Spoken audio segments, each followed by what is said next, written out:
Hello and welcome in.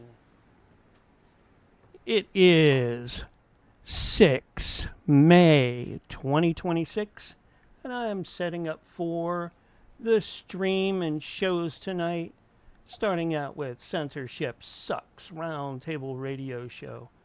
I will get them up and rolling here in just a little bit. Still setting up all my other bells and whistles for the stream tonight. Hope everybody's had a great weekend and great week and finish out the week great too.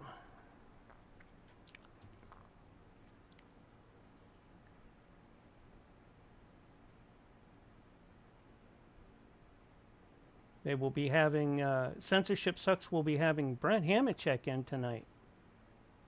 So look out. It'll be great. Brent's a great guy.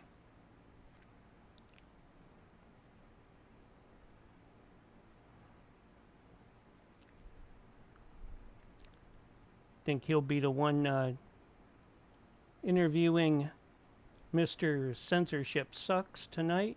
So that should be good.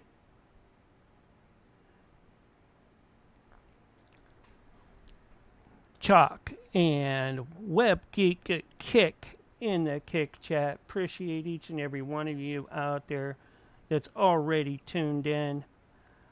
It's going to be a little bit. I'm still getting things together. But don't worry. No fails here.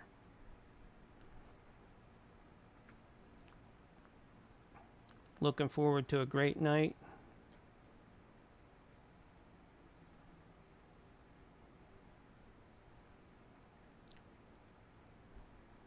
And if you're streaming already, well, I hope you had a great night or starting a good night of streaming or day wherever you're at.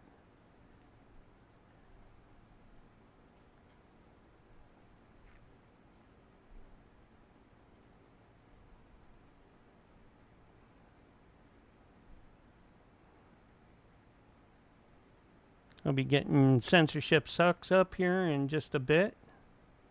And his crew, which will be Bullhorn Barry. And later on, we'll be getting in Brent Hamachek from Just the News and Human Events.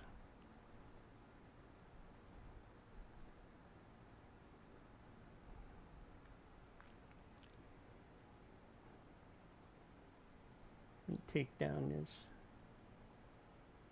opening banner. Oh, no, too early, too early. There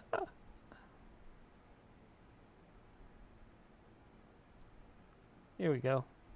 There's the shows for tonight and when we'll start and get going. Let me call the crew up and see how John and everybody is doing.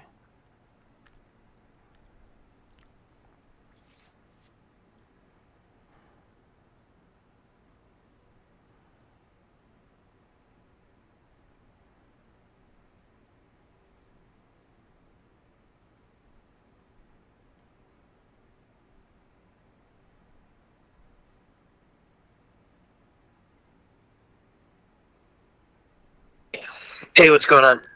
Not much. How are you doing? Good, good. I was just watching this video of this YouTuber who got beat the other day. Pretty wild. Waiting for Barry and Brent to come in later. Yep. Gonna be a good night.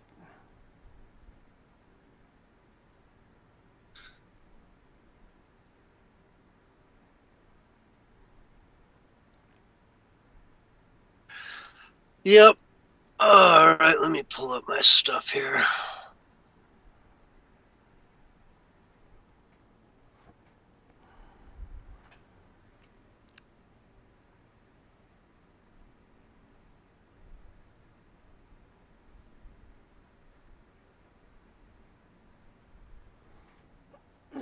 So how's Blue doing?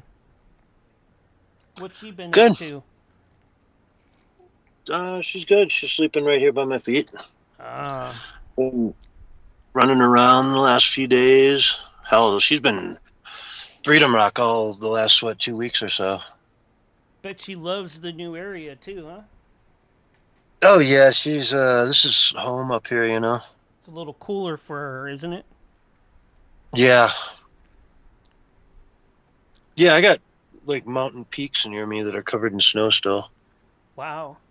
Have you done any skiing? No. No, you don't do that much anymore. No, I left all that stuff behind in Colorado. I don't have my equipment with me, like, not even close. You ever get the bug to go out and do it? Sure. Yeah. Yeah, sure. It's just stupid expensive now, man. Yeah, yeah. And then, When I was growing up, you could do it like for $25. You buy a lift ticket today, it's like 200, and then another 150 to rent gear if you don't yeah, have it. And it's stupid expensive. I think it was like 30 or 40 for the weekend at some of the places when I was a kid, I was around. A Blue Knob, have you ever heard of that? But Blue Knob, Yeah, Blue Knob and Seven Pennsylvania. Springs. Seven Springs, yeah. I know Seven Springs very well, but I've Yeah, never heard of Blue yeah. Knob. Well, Seven Springs, Blue Knob, and there's a couple other places that were, probably within like 30, 40 miles radius from the house that Yeah. they would go skiing. We even had a ski club at the school. Mhm.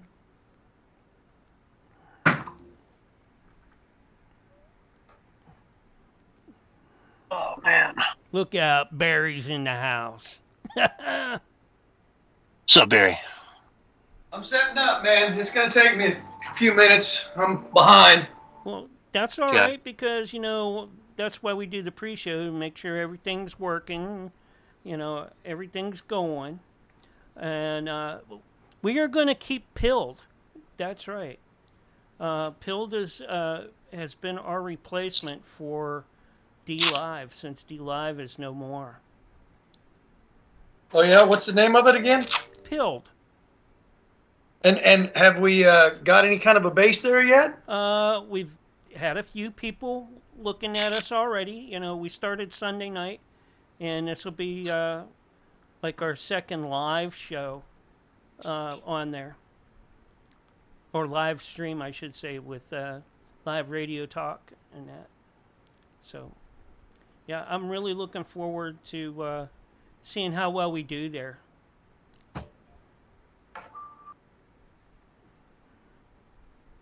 Yeah. Yeah. Hopefully well. There'll probably some Democrats listening just so they can spy on the enemy. Oh, yeah. Or laugh at us, one or the other. That's fine with me if they laugh. That's it's not really a joking matter, but if they want to laugh, that's fine. Just By all remember, every means. time they listen in, that's one listener. So that's If it fine helps with to me. deal with- I don't even care if Russia and South Africa and whoever listens in, just so long as they tune in and stay with us. That's what it's all about. And that's what it's all about. You That's put your right. left Don't foot hokey in, pokey left me now. put your right foot in and you shake it all about. You do the hokey pokey. And you turn yourself man. around, man, because that's what it's all about. It's all about the hokey pokey at the end of the day. Don't let anybody tell you otherwise. Who was But that guy? somewhere, Who was that one guy that did the AC/DC version of Hokey Pokey? That was like really good.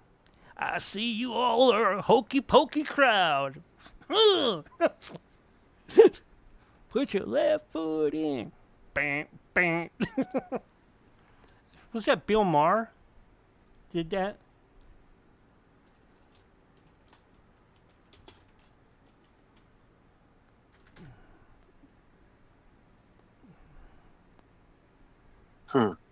I had no internet yesterday, and I'm lucky to get it back today. Tech was out here this morning, first thing, and we went, bam, got it going.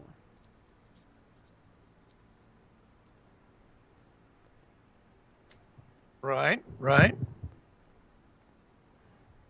Well, I just got a you all instant message on Minds from a channel called Supports Minds, and it said that somebody donated me $20, and I need to verify myself to get the $20. But it's a bullshit channel. It's not real at all. It was just them spoofing. Mm. Hey, I'll be right back and get my coffee. So I reported them. Report them, man. I'd say to the FBI, CIA, DOJ. Well, NAI, no, I just went to NAID. I mean, any organization you can. Minds.com. I just reported it to the internal system they have, and yeah, I'm familiar with it. Right now, it's been the last time I got any Minds tokens at all was April 26th, and apparently that's a lot of people are having that problem now. And Bill sent out a post a couple of days ago, maybe yesterday, saying that bear with them, they're having technical difficulties. So I guess that explains why I haven't got any Minds tokens. So they've just been draining, because usually I will boost approximately what I make for the day. And now it's just like my funds are draining because I'm boosting, but not getting any tokens. And I very rarely get a wire. I get it every maybe a couple of months. I get a wire. I used to get them all the time. You know, when Minds was popping. Mm-hmm. And some people were sending me like all their tokens that they had acquired, you know, like hundreds at a time. It's like, but of course, I don't think they were, maybe they were worth more back then. Yeah, they probably were. Not hundreds, but maybe 100 tokens or 25. It was below $1 though, not like at $3. But for whatever reason, man, I hardly get a boost. I mean, a wire. Yeah, you trying to guilt me into sending you something? No, not really. I mean, I'm not really putting too much hope in the fact that Minds is ever going to be worth too much. But I could, if it got up to $1, I'd be happy. Oh, that'd be insane.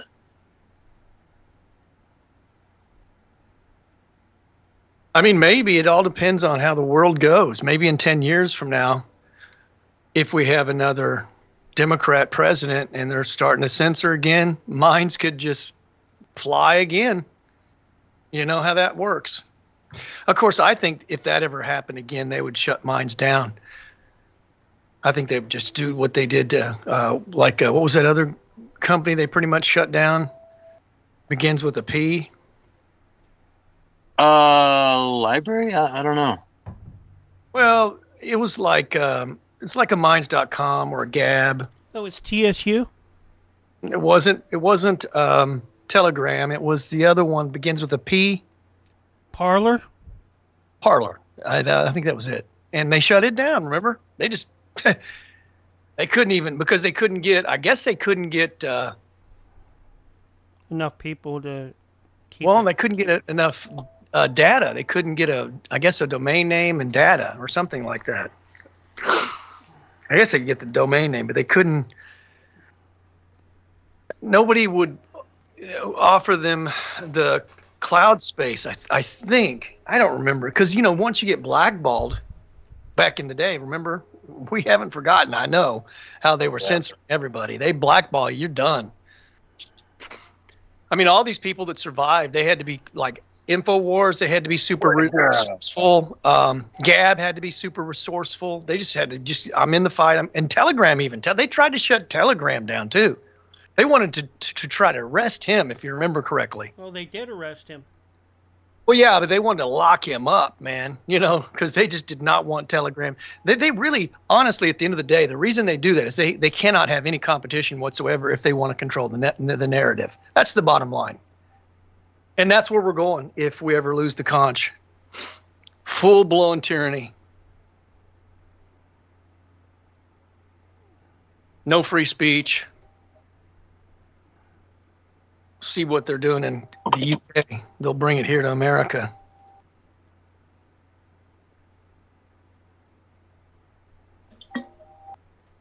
Not looking forward to that, if that ever happens during my lifetime. Yeah. Not good. No. I'm starting to think this whole alien disclosure thing is going to be a distraction. I don't think it's going to be I don't think it's going to be a big thing like the way people are making it out to be. No. But we'll see. No. And maybe something else kind of coincides with it, and that's the distraction. We'll see. We'll see. Some other event could be in the making, and we don't even know about it, as we will. Project Bluebeam. Of course, 100%. And no doubt they could and would try to play it if they could. Oh, well, they have the tech to do it.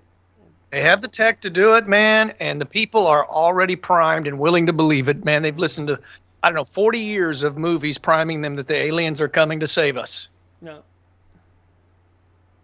And so they're going to believe it, man. They're going to believe it because they think E.T.'s coming.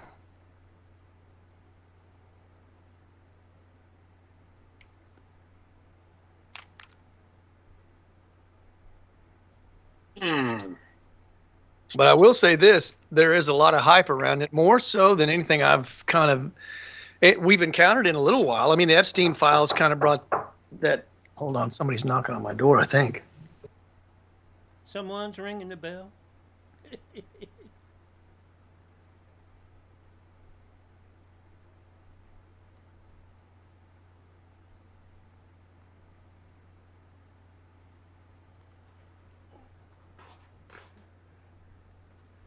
Oh, yeah.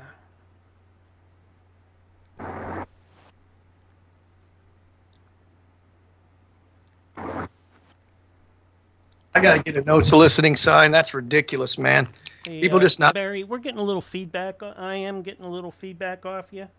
Because even when Check- you were off, you were kind of lit up.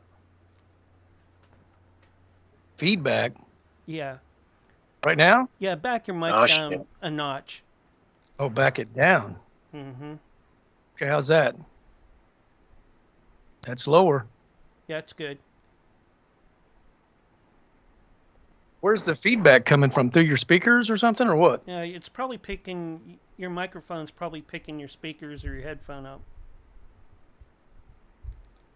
Oh, that's probably okay. I see what you're saying.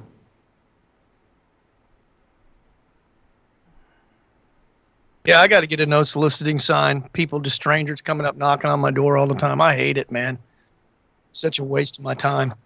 You ever put a sign up on your door that you have a dog? when you don't? No, but man, these people just, I don't know.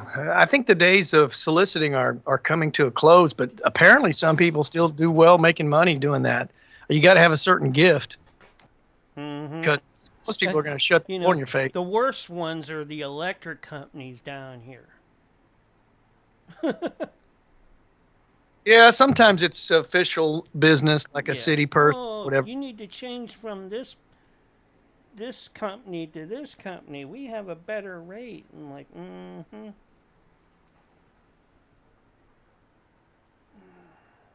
This guy's from Thermal Windows, and he's standing parked. Oh, yeah, the window guys.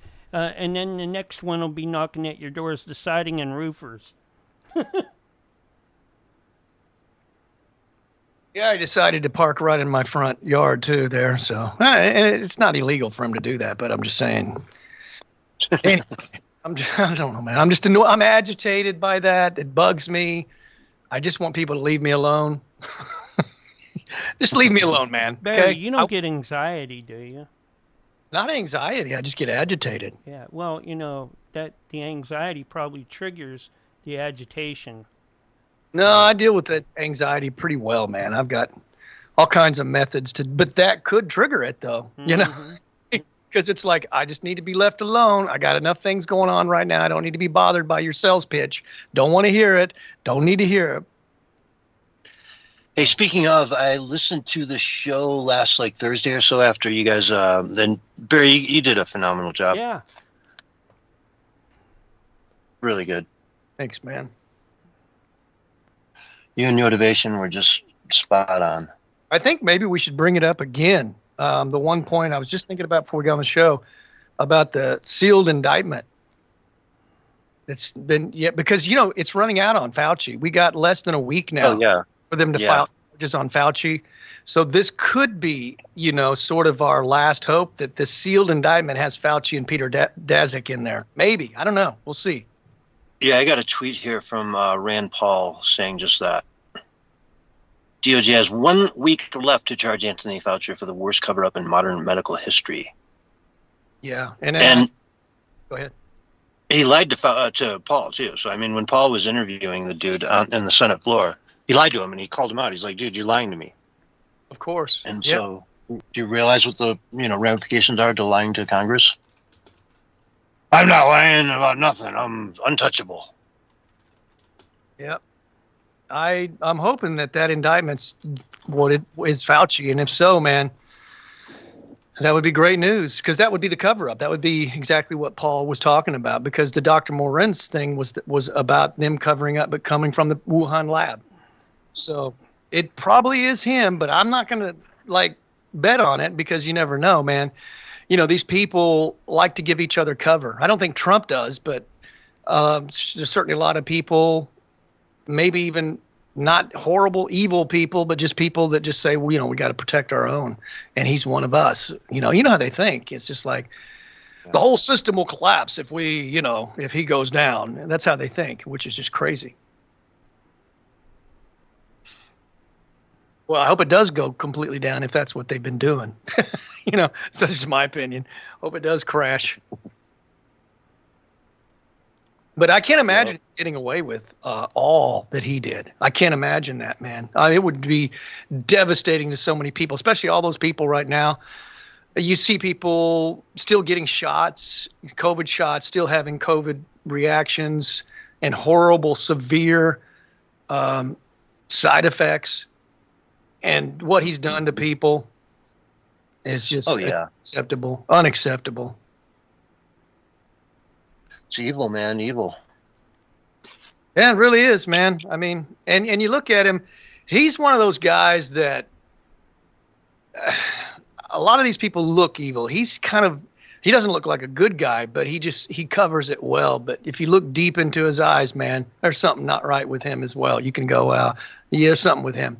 But a lot of these people, they look as psychotic as they are. I've noticed it, man, with a lot of these people. They just look something's up with them. Maybe they're one of those half breeds that Matt Gaetz was talking about. We'll find out if that's a real thing or not with this disclosure. Oh boy. Reptilians are among us.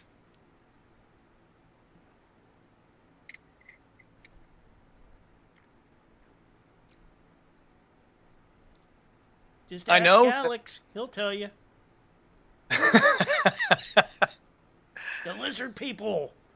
The lizard people. The lizard people. There's a new Don't AI. forget to buy my brain supplements. He plays Captain Kirk from an old Star Trek episode, and the reptilians are trying to get him. Oh, the Born. Yeah.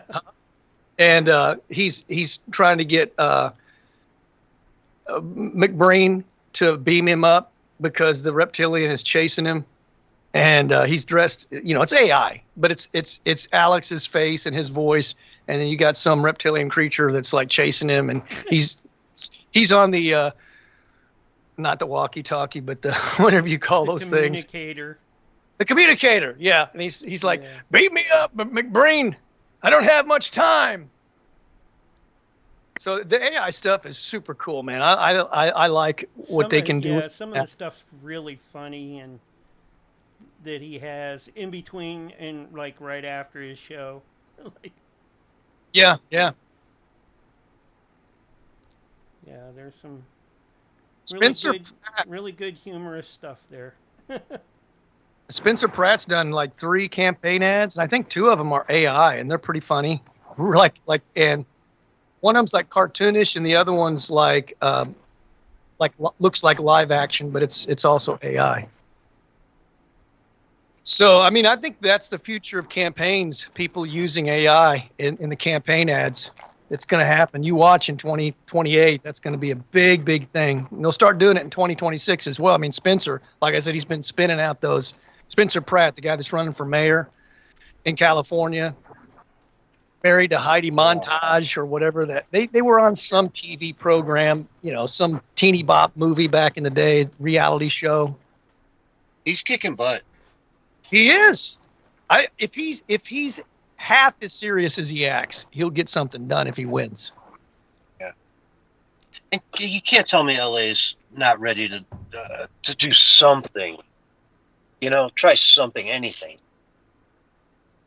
Well, really, the only reason they've maintained their population is because they keep bringing in all the radical illegals because everybody else is left.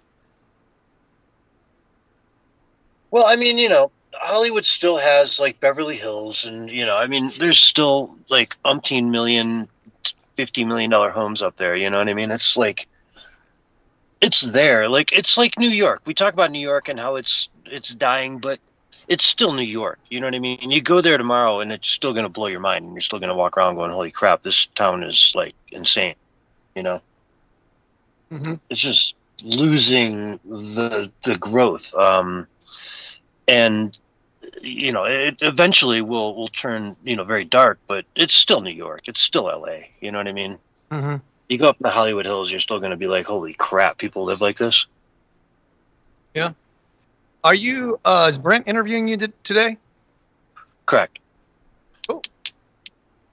Yeah, I'm a little nervous for it because I told him to let go no hold fires. I really told him to lay into me. Yeah, maybe not a good thing. The guy's interviewed some really good people, Well, I know. That's why I'm a little nervous, but I know I can handle it. Yeah, you can. You can. I want to be held. If all else fails, do you want me to get Willie on the hot to come in to bail you out? Well, I'm going to tune you. I'm going to Rumble right now on the big screen here, and pop that baby up, get it ready to listen. Oh, you should come in over in our Pilled. Good. Here, I'll give you the link. Well, I'm doing it on my TV, not on my computer. Oh, on your Roku. Oh, okay. I see. I think you can do apps on. If you cast it, you can. Yeah, I don't know if there's anything cast for it or not. Yeah. There he is. Look, hello, Brent. Cats, dogs, and kids. How you doing, Brent? Good. Hey, Mark, did you get your books? Yes, I did. Thank you so much. Good. Just want to make sure. And let me tell you, 2 of them came in, all right? And I had to hide one because my daughter, as soon as she saw it, my 19-year-old daughter, Celeste, she took it and said, I'm taking this right now. And I haven't seen it since. So, That's funny. Well, did she take the one with your name in it that I wrote to you? Or did she take the generic one? I think she took the generic one. Hold on. Oh, okay. Well, at least you got your own. Yeah, hold on. So I guess I'm the host tonight, huh? Sorta, yeah. How'd you like that idea? I think it's fun. And I'm happy to do it. I'll take you around the world of issues. And nice to see the book. I hope you enjoy it. Share thoughts if you read it. Yeah, I got this one. It says, Mark, if it is it? Yeah. Ask then- is it? Yeah.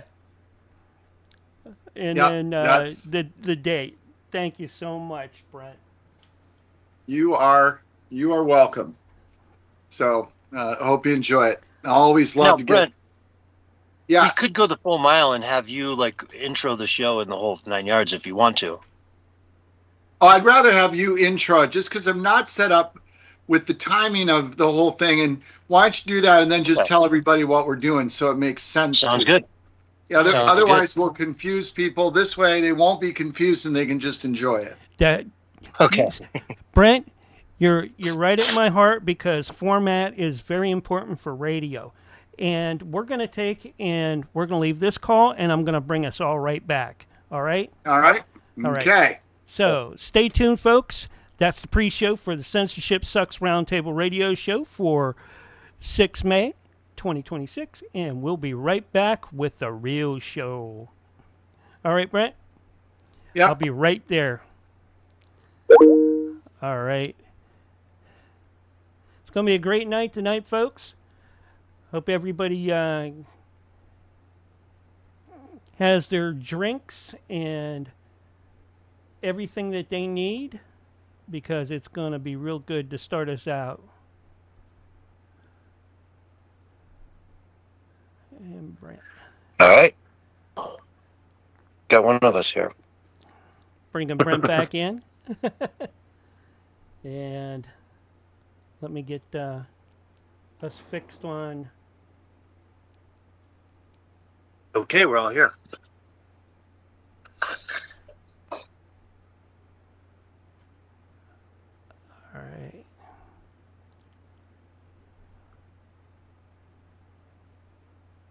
So,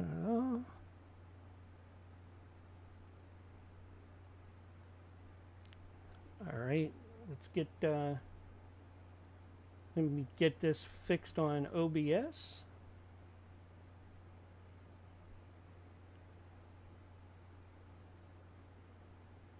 And Brent, you are there, right? Yeah, I am. It's your Okay, camera's not beautiful. working. There we go.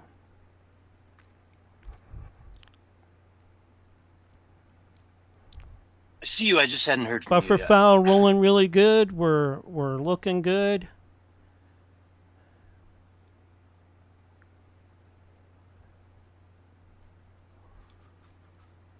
I'm having trouble. Can you dial me again? Yeah. Hang up, and I'll bring you right back, or you just join. Okay. Yeah, I'm desperately trying here. Something's wrong. I'm gonna hang up. Oh, I have to hang You might everybody be on up. a I different can't. account than you normally use. Yeah. Okay. Well, we got less I know than you have 30 trouble. seconds. Anyways, you'll be fine like this, Brent. All right. All right. And we'll work it out and break. Because we're gonna get ready for a countdown. Look out, cats, dogs, kids, curtain climbers, and crumb beggars. Here's your countdown. 5, 4, 3, 2, 1. And you are live and on the radio side right now. Hello, everyone, and welcome to the Censorship Sucks Roundtable Radio Show, Wednesday night edition for May 6, 2026. And since it is the first Wednesday of the month, I always send an invitation out to my good friend Brent Hamachek from Human Events to come on over and join us and talk about what's going on in the world. Brent, how you doing tonight? I couldn't be any better. I'm ready for us to do a little role playing this month, which you'll fill everybody in on. And we're going to reverse the roles of Christians and lions here on the show. So it'll be fun. Exactly.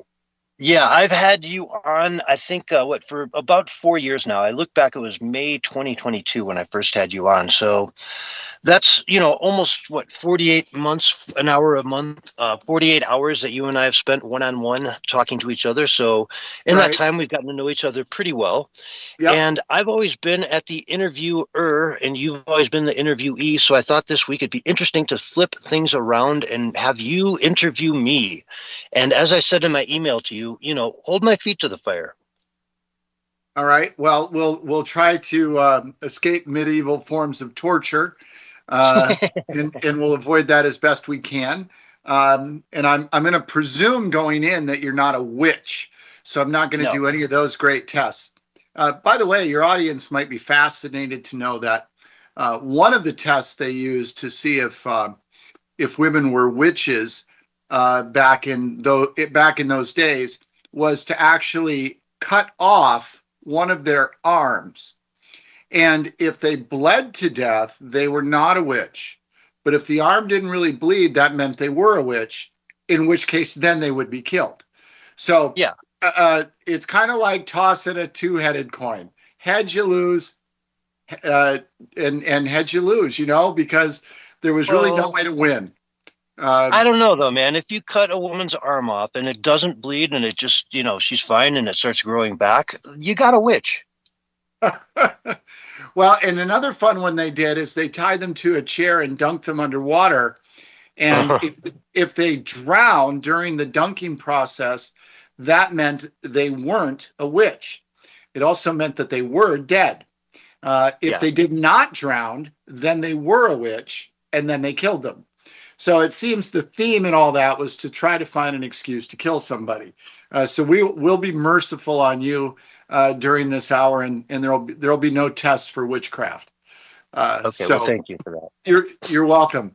So let's start with current events here. And of course, it's interesting because you do this show every week, a couple times a week. I'm only here once a month. And so these days, a lot happens in a month. So in this month, we had the Supreme Court ruling on what's commonly referred to as gerrymandering. It's really a hard G, not a soft. It's gerrymandering, named for a cohort of one of our presidents, President Adams. There's great history there to look up if people are interested. But we had that ruling directly related to a case brought out of Louisiana. And then last night, to skip ahead right to the headlines, we had a primary in Indiana where 8 different Republicans running. There were 6 that Trump endorsed to replace incumbents. 5 of the 6 won in the primary and defeated the incumbent.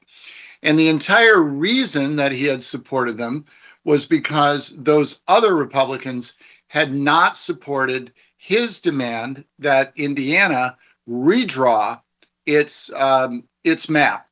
So with that as a backdrop, I want you to talk about your thoughts on the Supreme Court ruling, on what happened in Indiana and what it might or might not actually mean. And where are we going as a nation with this sort of Hatfield and McCoy thing over redistricting and drawing lines to get desired outcomes? Well, that's a great question, and I want to jump into Indiana first.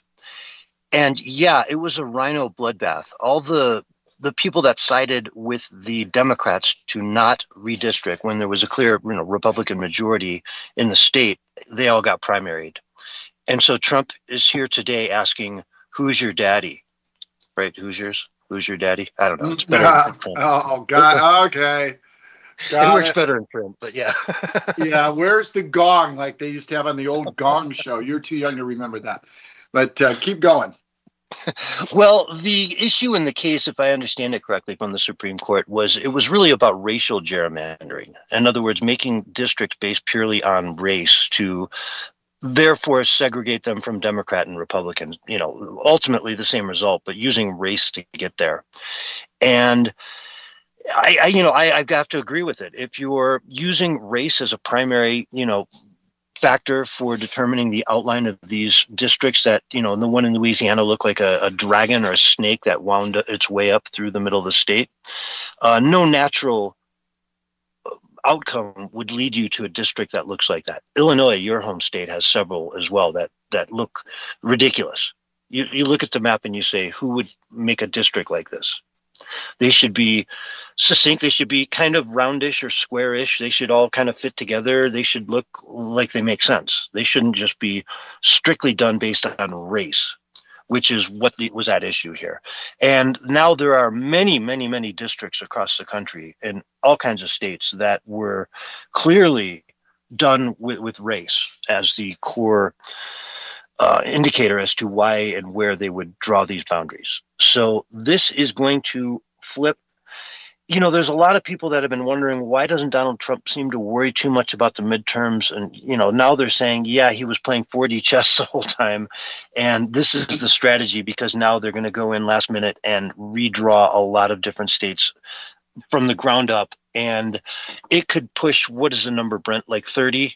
You know, a swing of, 15 from one side to the other. So an additional 30 seats that could be won here, which would just lock this down for years to come, if they're able to accomplish that. And I don't know if that's the case or not, but we're going to find out really quick. And I always like to kind of take these things with a grain of salt and report on what's actually happening. Say the Supreme Court ruled this. Now some states are moving forward.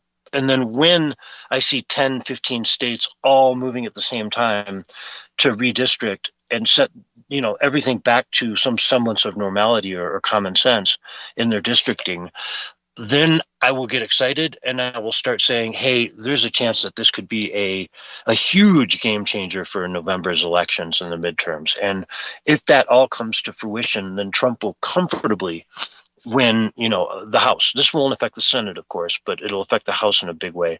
And he could very, very, very easily win the House by a good margin. And quite frankly, keep it there for a long time to come. It's the closest to the people, and it has elections every 2 years and the whole House is up. So yeah, it's a different matter than the Senate. The Senate, is just it's just basically each state puts two people up and the whole state. There's no jurisdictions, there's no gerrymandering, there's none of that. Unless you want to look at, the way, I don't know, Idaho cuts up into Wyoming and steals some of their, if that was gerrymandered, I don't know. I think they just use the Continental Divide, but you get my point. It's harder to do that with state borders than it is with congressional districts inside a state. So I don't know. I guess I would look at it like that, and I wouldn't put too much hope into it until I start seeing this actually happening on the ground, one step at a time, so to speak. Right. Well, I think we're more likely to see changes from it in the 2028 election than we are this year. The die being cast in most states already. And it would be extraordinarily problematic and run into some quite fantastic legal challenges if any state tried to, anything they try to change between now and the election in a state that's already had primaries, it's kind of effectively impossible, because what you're doing is nullifying the votes of the people that voted, in a sense. And I think that would be quite easily challenged. I don't think it will happen.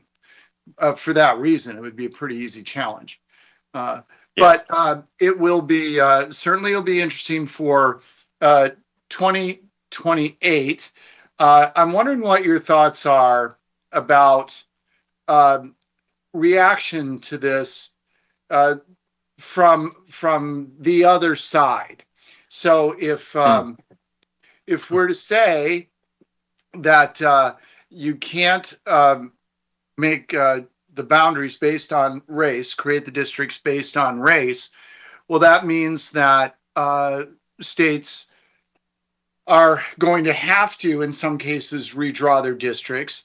Other ones simply will say, oh, I guess we have to. And then how might they redraw them? In other words, this won't go unretaliated against. And I'm wondering what your thoughts are about what you might expect to see in terms of how this plays out in the real world, where there is, of course, a whole different politically oriented group of folks that are looking at what to do with this as well. Yeah. And if I can use history as any guide, I would say we've got team left and we've got team right.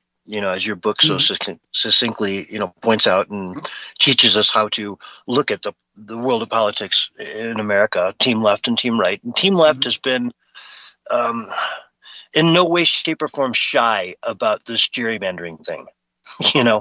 You look at the Northeast, and there's a lot of states up there that have no congressional representation for Republicans, yet they're 40-50% represented up there. And so is that fair? Is it fair that New Hampshire doesn't have any Republicans that they send, yet there are a sizable number of Republicans in the state? I think Massachusetts is the same. And so obviously the left has the cojones to do what needs to be done, and to do it quickly, quietly, and just get it done.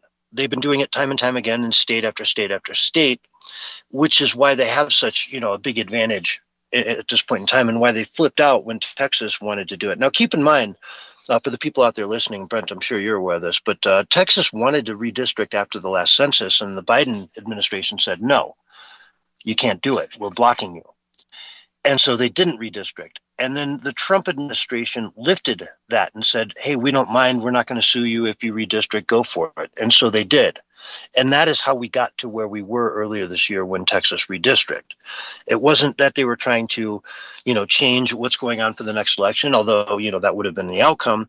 But really, they were trying to go and do what they wanted to do a few years back, but weren't allowed to via the Biden administration's DOJ.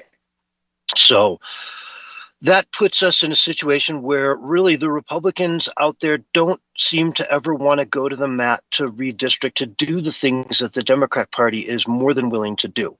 You know what I mean? When we look at canvassing, the game ground, I've looked in the past, and I was offered one time a job for like $30-some an hour to go, door to door for some Democrat candidate in the state. And I was like, no, thank you. I'll do that for the Republican, though. And I started searching around and seeing if that was even an availability, and it didn't exist. They don't have a ground game. They don't go to your house and put flyers on your door for the most part. They don't go out and do a lot of the groundwork that the Democratic Party does. And let's not even get into Act Blue, and the fundraising and all the voting machines and everything that they're willing to do to go to the line to win an election. The Republican Party has none of that. Now, a lot of that is from a moral standpoint, and I'm glad they don't do that. But how is it going to work out in the real world, Brent? It's still a bunch of rhinos we're talking about. We're still talking about Team Right, which is filled with people that don't really think that there's much of anything on the line for America's future, and Team Left, which is running as hard as they can to get that grip on power so that they can change the Supreme Court. We just had Cory Booker come out today or yesterday and talk about we're going to pack the Supreme Court. First thing, we want to pass the SAVE Act. The SAVE Act is an 80-20 bill, and we can't get it through because nobody in the Republican House or Senate has any gumption to just vote on something that's an 80-20, popular opinion. So I want to stay with this for a moment, and I want to get your thoughts on, we'll stay with Indiana. And Okay. no, there's no right or wrong answer to this question in my mind. I just think it's an interesting question for people to think about. So in Indiana, the House of Representative breakdown is 7-2 Republican currently. And Trump wanted the map redrawn in Indiana. And by the way, he was very explicit about it, so that could actually be 9-0 in terms of districts represented by Republicans in Indiana. And of course, then that wasn't done, and we have what we just talked about a moment ago. Is it at all troubling that, and understanding there's, the two-team structure and one side wanting to, if you're on a team, you want your team to win. Is there anything about that stated goal to have a state redraw maps for that reason coming from a president that you find it all troubling? or is that just all fair is in love, war, and politics? Well, I think if we look at Virginia, they just had a measure on the ballot that would change Virginia to, what is it, 10-1 Democrat. And so it's really an equivalent, 9-0, 10-1, pretty much the same thing. Virginia clearly has a bunch of Republicans, and Indiana definitely has a bunch of Democrats. Now, they're doing it. If it wasn't for the court stepping in and potentially, putting an injunction on this, they would do it. They would have a 9-0 seat, right, breakdown right now in Virginia. Yet, nobody, we're not asking them, is it moral to do that? It's down to Indiana. Hey, is it moral to do that? Do you want the president to be involved in that? Well, no, I don't. But they're doing it. Any chance they get, like I said, any chance they get, they'll do it. And they don't care if it's moral or not. They don't care if half their state doesn't get any representation. And so you have to fight fire with fire. I don't want to play that way, but I don't make the rules. So I guess I would look at it from that perspective and say, yeah, I wish we didn't have to be in this boat, but we didn't make it this way. The other team did.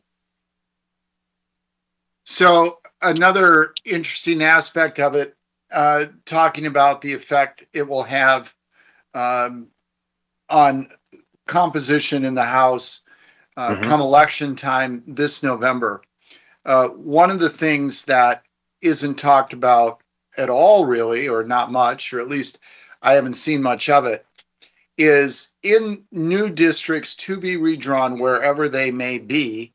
We know about Democrats, we know about Republicans, and there's this other funny little group that identifies themselves as independents.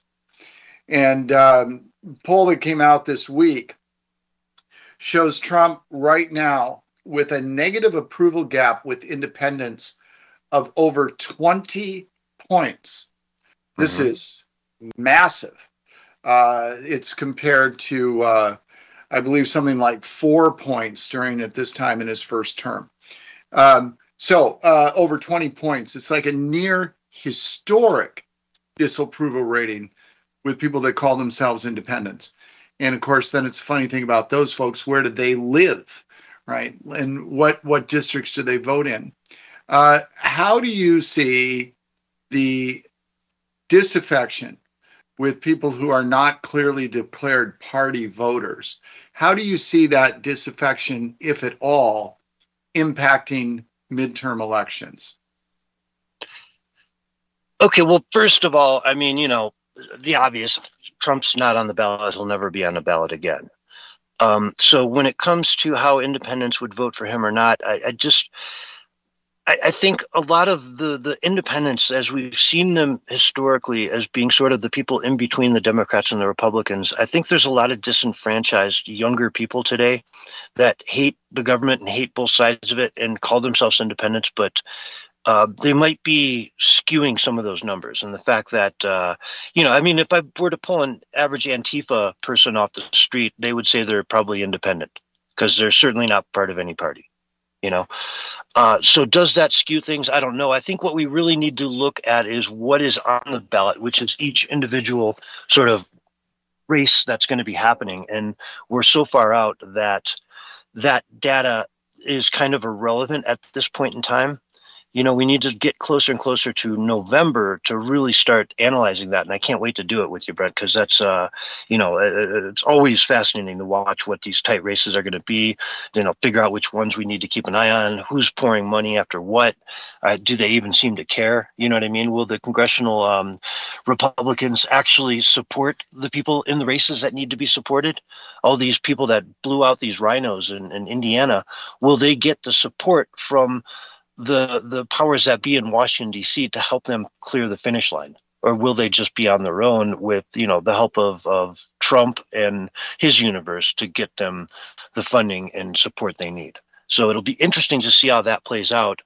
And I don't know. I mean, Trump I think his support among the people who voted for him, who are, MAGA, is incredibly high. The polls that I've seen on that is just irrefutable. They're in the 90s. People who support Trump. And the people that hate him are going to hate him. And the independents, if we're truly looking at the people that are straddling the line, they could be Republican, they could be Democrat, they just don't know. Those independents, I think, we need to fight for them, and we need to really try to bring them over to our side, but it's going to be done on a race by race basis, and state by state as needed through the next 6 months or so as we get closer and closer to November. So from that standpoint, I think, Trump is doing what he needs to do right now, and he's sticking his neck out in a few places, Iran especially, where he can be very susceptible to criticism right now. And if things work out for him, then fantastic. They'll work out in magnificent and wonderful ways. If they blow up for him, then they're going to blow up in pretty spectacular ways as well. And it's a little too close probably to know exactly how that's going to play out. I'm hearing positive things and negative things on a daily basis. It's the fog of war right now. But I really do, for the sake of the Iranian people, hope that works out in such a way that they can actually live lives with some semblance of freedom, let alone any hint at what that country used to be back in the 70s, when we saw those pictures of the universities and women walking around freely, and just it was a modern country that you would say, hey, let's take a vacation. You want to go to Iran? Let's go to Tehran. I hear it's fabulous. And then you go there and it turns out to be a great place. Now it's about the last place anyone would ever consider visiting, for good reason, but it could be saved and it could be turned into something that would just be an amazing asset to the world. And I think the people there are ready for it, and they really want it, but they're going to have to go get it. It's never going to be handed to you. They're going to have to go get it, and it's going to be ugly. And I don't know if that's happening at all on the ground or not, but I think, for the time being, we just need to hope that Trump's plans work out, and that by the time July 4th rolls around, let's face it, July 4th is a big thing for this country. It's the 250th anniversary of the United States, and we are going to celebrate like it's 1999, folks. That's and so great old song reference. I think if everything can get looking good by, July, then we're going to be in a really wonderful place. And I think that's just what Trump is focused on right now, is by the time the 4th of July celebrations come around, that we are really looking at just success after success after success. And by the time November comes around, any of the stuff now that we're talking about is sort of a distant memory. That's what I would hope, at least. But I kind of dragged out my answer a little bit because we are on a hard break, Brent. Yep. So, folks, this is the Censorship Sucks Roundtable radio show. We'll be right back with more of Brent Hamachek from Human Events interviewing me, the host of the show, for a change, flipping things upside down. Come on back for more, folks. We'll be right back after these messages. All right, we're on radio break. All right. How was that? That was really great. Good. Guys, I know Brent wants to take and get back on camera, so we're going to hang up and we're going to come back. All of us, or just Brent? Huh? All of us. Not just Brent. I think when you called him, you might have called him on an account that doesn't normally jive. He's got like 3 or 4 of them. Yeah. I'm wondering if you brought in the one that it doesn't have video. Just in case, we're going to leave out and come right back. I'm going to hang up. Yep. All right, folks, more to come. Trying to get Brent back with his camera. Make it look more official. Nope, wrong one. That's why. Got to go to Wednesday, not Sunday.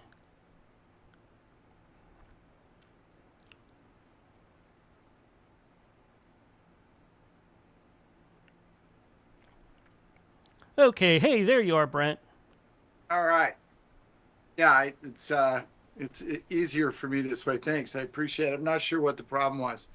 So next half hour, if it's okay, now that you gave us a good rosy scenario on the elections, we'll talk a little bit about the war.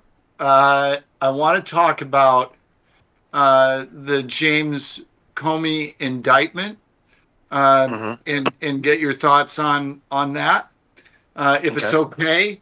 And and then depending upon how that goes, we'll maybe have a surprise topic. Okay. But how's that sound? That sounds great. Now, how are my answers? Am I going overtime, undertime? You run the place. You're You running can't. it. You're doing great, both of you. Yeah, you Come on. can't. You guys are pros. You know how it works. Well, no, I just wonder if Brent had 5, 6 questions, and I ran through them all in the first half hour, kind of thing. You know what I mean? Yeah, no, we're good. I can move about the building. I think your take on the election stuff is really, it's genuinely interesting to me. I understand the points and the perspective, and I mean, as Howard Cosell used to say, that's why they play the game, right? So Yeah. we'll find out come November. Yeah, we will. I do think that I think that the polling with independents is actually a much bigger deal from my perspective than you indicate from your perspective it is. I think that there will be, because while Trump isn't on the ballot, the president of the United States is actually always on the ballot. Yep. We know this because of what happens historically in midterms. 30 right? seconds, guys. And the way things reverse. So I think it's an astonishing number. And I do think it's a big deal, but that's why they play the game. And we'll see. Yeah, and look at the score from last night in Indiana. Well, it's a primary. Republicans voting nominate Republicans. Okay, here's your primaries- countdown, guys.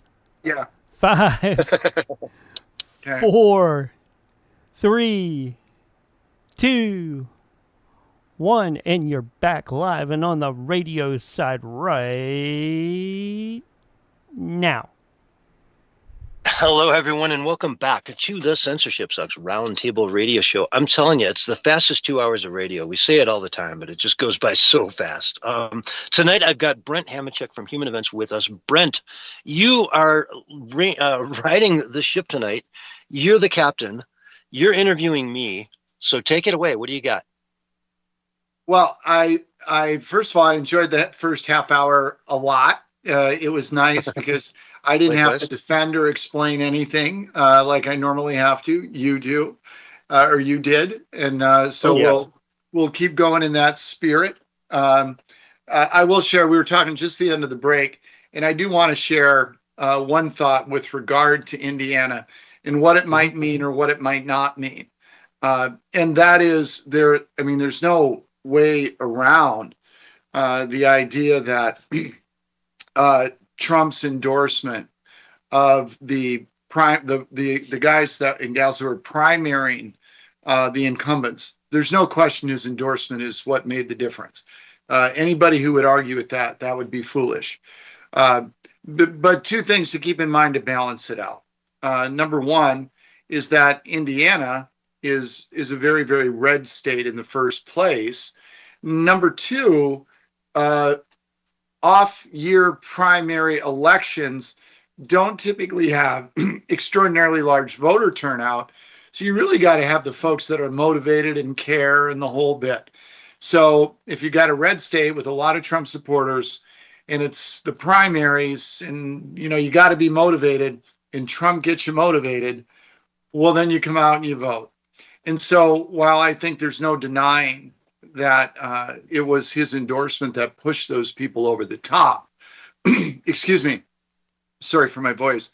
My only sort of general warning about it is I don't know that there's much to read into that. There's something, but I don't know that there's much. But as we also talked about over the break, that's why they play the game. And so we'll see how all of these different things play out in November. So there, I got to say something. I'm happy. I'm done for a half hour. So you mentioned in passing about the Iranian non-war war. The whole thing about we're not at war because we're at a ceasefire. It's not a war. The war is over. I can't keep it all straight. I literally watched Marco Rubio yesterday during the press conference, and I was laughing I mean, I laughed out loud at his answers. It was very Monty Python. I thought, is this real life or parody? So it was kind of hilarious to me. I enjoyed it. That said, let's start big picture, and then we'll get smaller. Your thoughts on the whole Iran, the decision going in and where it is today, just in general. What are your big picture thoughts? Well, when this all went down, I heard 2 weeks brandied about, and then it got extended to a month. The month was, God, was it April? And so we're now, what, 5 weeks into it? Oh, more than that. Are we 8 weeks into it? 9 weeks? Yeah, we're close. Yeah, we're close to that. So, yeah, so March and then April is past now, 2 months instead of 2 weeks. Yeah, right.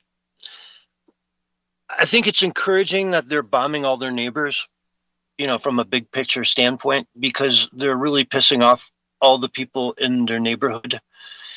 And it's making it very clear to the world that these are not good people. They're a little bit crazy. In Islam, you have the Sunni and the Shia. The Shia are like 15%, and they're mainly in Iran. And these are the people that have the 12th Imam. And, these crazy beliefs that if they can start the next world war, then the 12th Imam will come out and fight by their side and win it for them. And, then they can finally bring peace to the world by, of course, converting the entire world over to Shia Muslim and, having peace in that regard, because everybody's part of the same rule, right? They all live under their rule, so there can be no more war. We've seen these types of, the red heifer in Israel. There's all kinds of stuff like that in different religions that point to this stuff. But there are people who take them seriously. And I think we're dealing with some religious fanatics there that do take this stuff seriously. And we can't make a deal with them. All we can do is cut them off at the knees, take away all their weaponry, take away their army, take away every offensive ability they have, bomb to oblivion their nuclear facilities, which, this is a case where the whole world does tend to agree that, yeah, they exist, and yeah, they could reach Europe and on and on.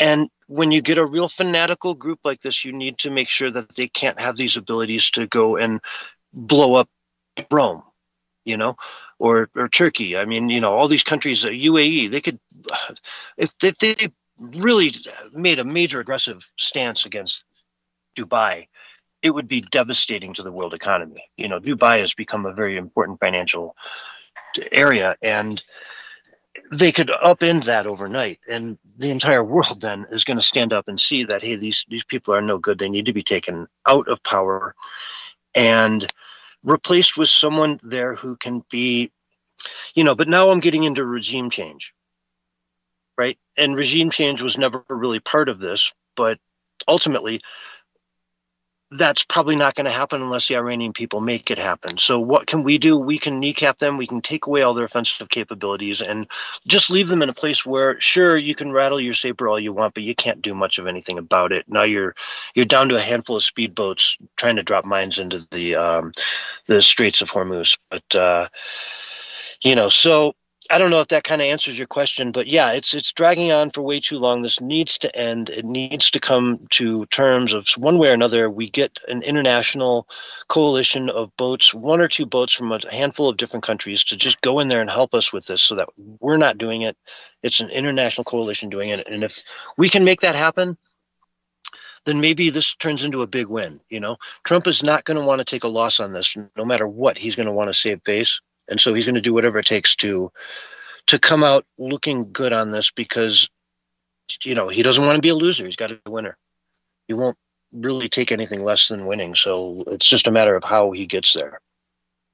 So my sort of take on you, and we've never really done this, explicitly, but after 48 months of us doing this every month, my take is that in general, and even from the first half hour of the show, reasonable to sort of infer that in general, you are a Donald Trump political supporter in general. That a fair characterization?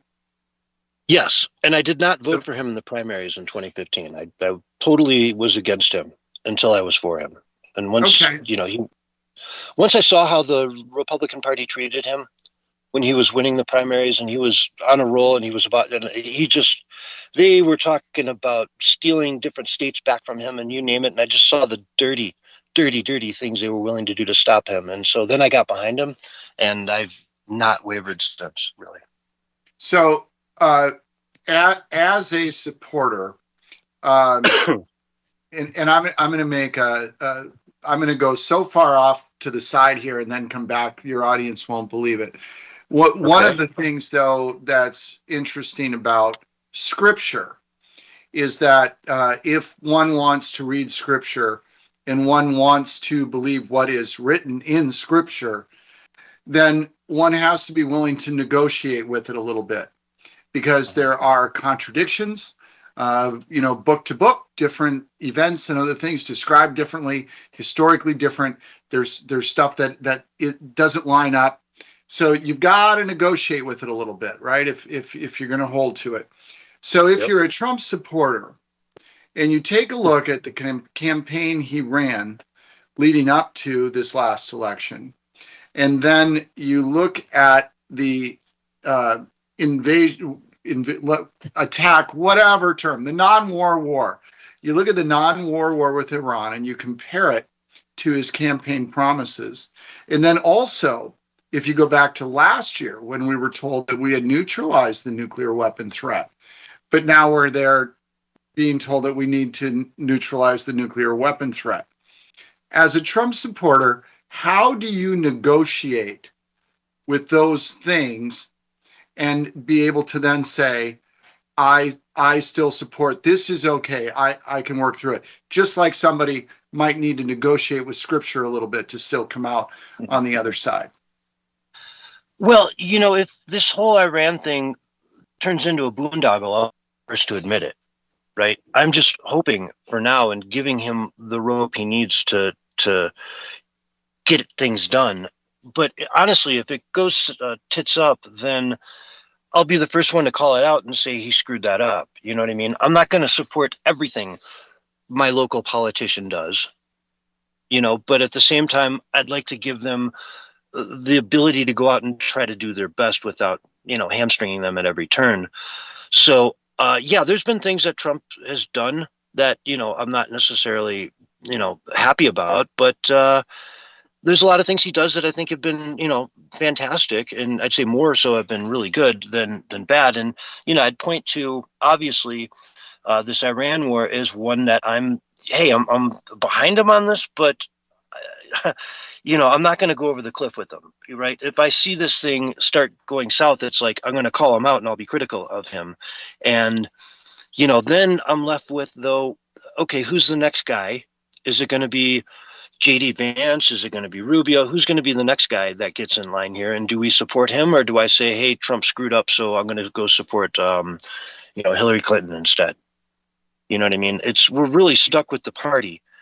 And so we kind of have to go along with what the party's doing to some degree or another, and give him that rope. I mean, if he goes out and screws this thing up, he screws it up, and we'll all call him out for it, and we'll say, hey, you can say I told you so, and I'll say, yeah, he screwed it up. I thought he would, maybe do something right, but lo and behold, another politician let me down. So right, so interesting. Let's just go in a direction I didn't think I would, but let's do it because of what you just said for fun. Looking ahead to 2028, and curious about what your thought is. So one of the things that the New York Times did a really, really good piece. They clearly had some pretty good sources that were letting them know what happened in the weeks and days leading up to Trump's invasion to attack Iran. And one of the things that seems to be clear is that Marco Rubio very much in favor of it, and J.D. Vance very much not in favor of it. Now, he's been carrying the water since, But and those two are the two, likely, as we sit here today, they're the two most likely front runners. Vance probably more so just because he's a sitting vice president. Don't know. We assume that Vance will declare, and you can guess that Rubio might. But my question to you is, let's assume they both do. Who would you prefer? And why? Okay, well, first of all, I have a bit of an issue with Rubio in the fact that I don't think that when he was born in Miami, neither of his parents were citizens at that time. Okay, so the natural born citizen issue comes up. And I think, you look at somebody like, John McCain, who was born in, overseas to parents serving in the military. Well, that's completely different. But this is a guy who he's not a natural born citizen by the definition that both your parents were U.S. citizens when you were born. Now, Barack Obama, they never brought this up with him. They always went after that BS. I don't want to call it BS. The crazy birth certificate, he put out. Right. He laid that thing out like a little trap, and everybody just followed it around like it was a piece of meat on a stick, and said, "Oh, look at the birth certificate." The real issue was that his father was not a U.S. citizen when he was born. His mom absolutely was. I have no reason to believe he wasn't born in Hawaii, but I have no reason to believe that his father was in any way, shape, or form a U.S. citizen. So, natural born citizen, does that pass? Can Merkel and Prince Harry or whatever his name is, if they have a kid in America, can that kid run for president, being the son of a prince of England? His mom was a U.S. citizen, but his dad wasn't, right? His dad is a prince of England. Can he run for president if they have a son or a daughter, right? Well, it depends on how the Supreme Court rules, I suspect, on the birthright citizenship thing. By the way, do you have a prediction on that? Birthright citizenship, how will they vote on it? With this court, I think they might rule against it. Obviously, they'll keep it in place retroactively. So, if you're a U.S. citizen, you keep that. But, I think they might rule against it just because it's been abused so hard. And it's a 6-3 court, So it really has just been abused beyond recognition, we talk about, again, the hypothetical billionaire in China who has a kid over here in the United States. They bring him back to China, raise him in Beijing all his life. He turns 35. Can that kid now come back to America and run for president because he was born here? Is that a natural born citizen? I would say no. You've been raised in China. You don't even speak English, but you're 35 and you were born in the United States and you've never stepped foot here since. No. You can't run for president. All right, so back to the issue of president. Rubio or Vance, who would be your pick and why? Well, J.D. Vance, just based on the fact that he's the only one of the two that's eligible. Ted Cruz is another person who was born in Canada, right? Ted Cruz, everyone's on their short list, but the guy was born in Canada. He's not a natural born citizen of the United States in any way, shape, or form. He'd make a great president. I trust him A to Z, but so no, I think J.D. Vance, you kind of have to go for him. And I would too, because even if Marco Rubio, I looked at and said, yeah, he's eligible, I still don't trust him from back in the day. You go back 5-8 years ago and the guy just wasn't, he wasn't on our team, and suddenly he became the captain of the team. And it's been a wonderful transformation. I'm sure he's, it's great to have him there, but left to his own devices, who knows? All right. Well, let's turn our attention to drawings in the sand and the indictment of James Comey for the picture he posted of the rocks arranged in the 86-47 arrangement. Our acting attorney general, you can use the word acting in one of two ways, I suppose. Our acting attorney general says there's more to the case than just the stones. He won't tell us what it is yet, but he says it'll come out in trial. Of course, in order for it to come out in trial, it's got to get to trial, which means a judge doesn't toss it before it ever gets there.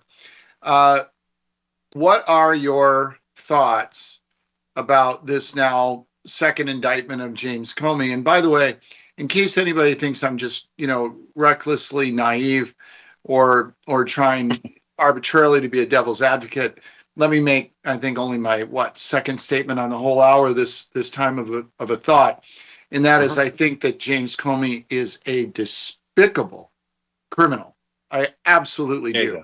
And there is no question in my mind at all that he should have already been behind bars for what he did inside the FBI during the entire Russia collusion hoax file, the whole bit. There's no question in my mind he's a criminal. That said, I ask you this question about this particular indictment in situation specifically. So I'm trying to make clear to the audience I'm not some James Comey defender. Sycophant. Yeah. I would say that if this is about the seashells, I mean, when I first read that, I was kind of pissed. You know what I mean? You're going to really try to take this guy down over the seashells of all things he's done? Like, how pathetic is that? That's... Then I saw the interview that you just referred to a minute ago where someone in the administration basically came out and said, yeah, there's a whole lot more to this than just that. And I believe that there is a whole lot more to it than just that. And for all we know, that was sort of a... who knows? They may have people out there, snipers ready to go, and that was their green light to go, trigger X, agent to go dark and suddenly try to execute the president. Who knows? But like you say, James Comey has done, he's a slippery, ugly person who has no doubt committed many, many crimes in pursuit of taking down Donald Trump, a sitting president. And that is treason. It's just, this is ridiculous to be going after him for seashells. I hope there is a whole lot more to this that we don't know about, because why? It's all right there. Go get just pick one out of a hat and charge him for it. The man has really done some, in my humble opinion, again, I don't want to defame anyone before a trial, but in my humble opinion, what the guy seems to have been up to over the last decade is nothing short of treason. And so, yeah, go get him, but let's do it over something real, not this crap. And, while we're on the subject, it goes right back to Rand Paul was in the House today talking about how we have 7 days left to get Fauci, for his testimony, lying to Congress. We got 7 days left. Are we going to do anything about it? Who knows? Right.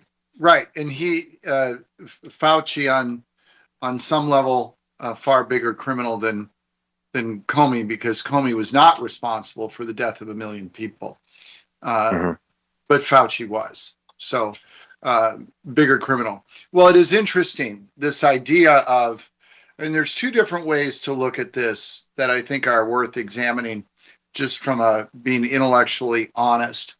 And it doesn't mean that you'll come to the same conclusion, any two people, but it is about being intellectually honest and addressing it.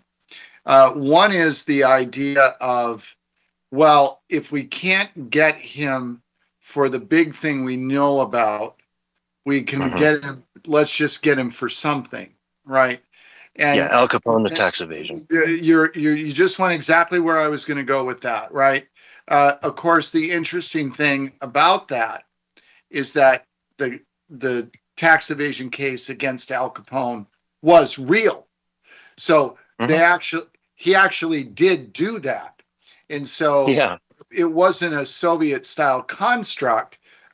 They just did find a real law that he did break, and they could use it to get him. But there is that idea of, just in general, if we can't get somebody for something big we know they did, let's just try to get them for anything. Try to, the operative term.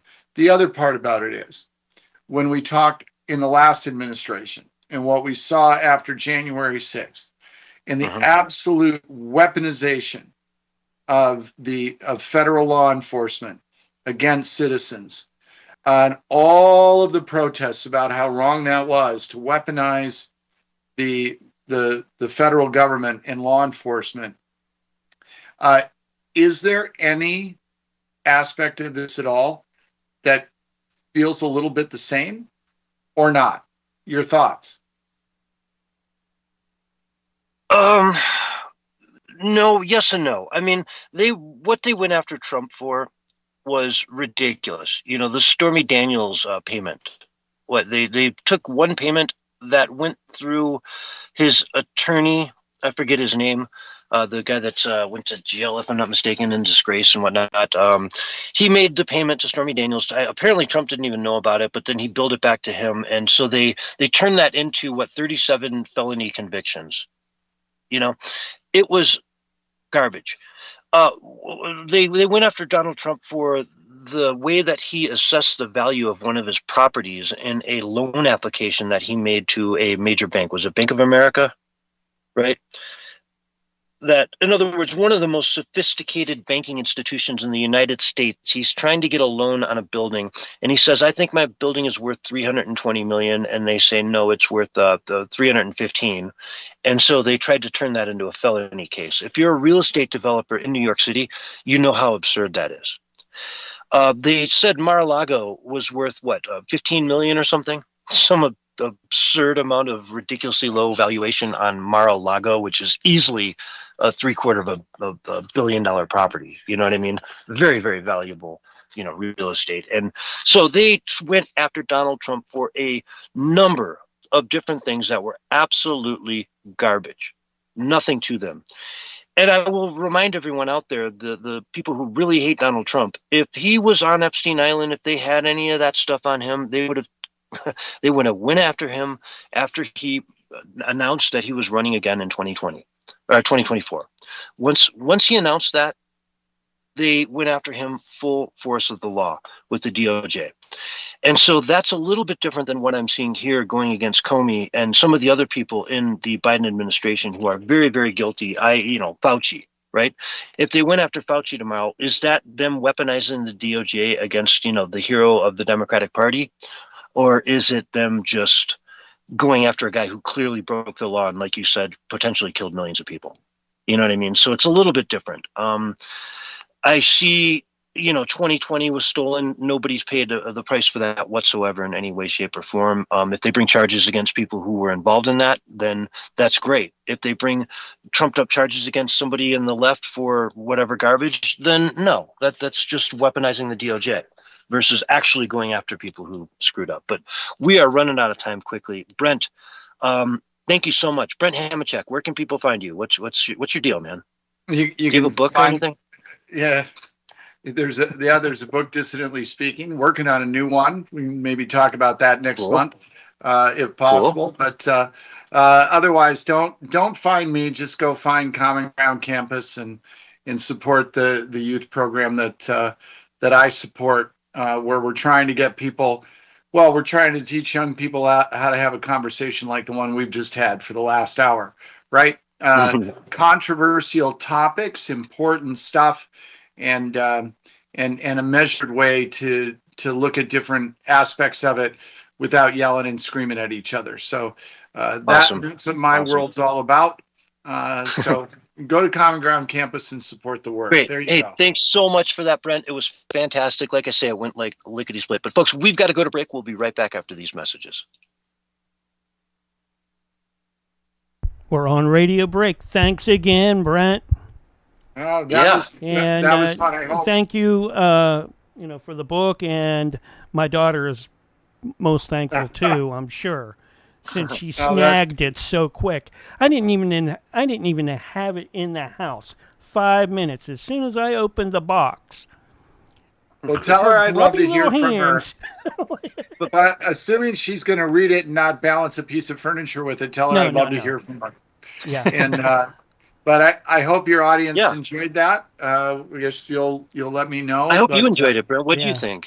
Oh, it was fun. I thought it was great. I'll give her your email and I'll tell her to email you. I would love that. I really do like to hear from people. I answer everybody that writes to me, so no exceptions. Yep. And it was great. So now you get to go back in your normal chair for the next hour and just ask grueling questions of someone. And but it was fun. Thanks for giving me the chance to do it. Anytime. CS, I like to keep it interesting, Yeah, a little different. Yeah, maybe sometimes we could do half and half, or whatever. Yeah. I'm up for I mean, anything. Whatever you guys want. I'm just happy to be here. Yeah, I got a month to come up with something. We'll figure it out. All right. Take care, guys. Bye, I'm going man. to go make Yeah. dinner. Jack's taking the Enjoy night May. off tonight, guys, and Nancy's filling in, or she should be. If not, I got a backup for her, for him. So we're covered. So let me hang this one up and get us going on the next one. All right. All right. You Bye, take care, everybody. everybody. Thanks, Brent. Especially you, Yeah, Brent. bye. The other guys are coming back. All right. Let me get this going.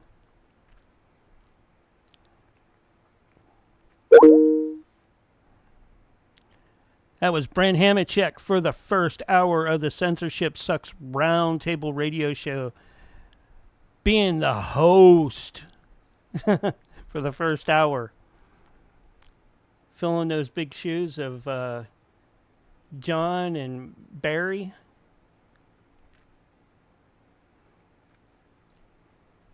Let me get the guys back in here.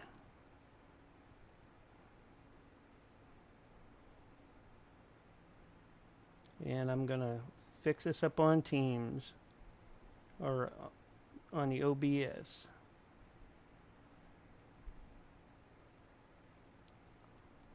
Great job, fellas. Great job. All right, Barry, you ready? Ready as ready can be. Good. Pops popcorn with the new popcorn maker, man. Ah, it's that theater taste, man. Theater taste. Yeah, it's one of those real popcorn makers, dude, except for it's like about a 1/4 size of the big one. Mm-hmm. And I got it at a garage sale, brand new, for like $7. Yeah. Or about $120. And Now, are you using butter in it or are you using peanut oil? coconut oil. Ooh, I can't do that. That's the way most popcorn is made, is with coconut oil. That's pretty much how it's always been done. I can't. I'm allergic to coconut. I can't do that. All right. I have to use peanut oil or butter. Maybe Butter would be maybe butter. maybe a little canola. Butter burn. Yeah. Butter makes everything better though. Well, if I had it my way, I'd pour a little butter. Yeah. You know, hot butter. I wonder what Oh. it would be like if you used bacon grease, because I love bacon. I think bacon-flavored popcorn would be awesome. They I got can't imagine you'd be the first to do it. No, Exactly. I'm here in Texas. Everything's fried with something. Exactly. I don't even think you'd be the first person on your street to try it. Most likely not.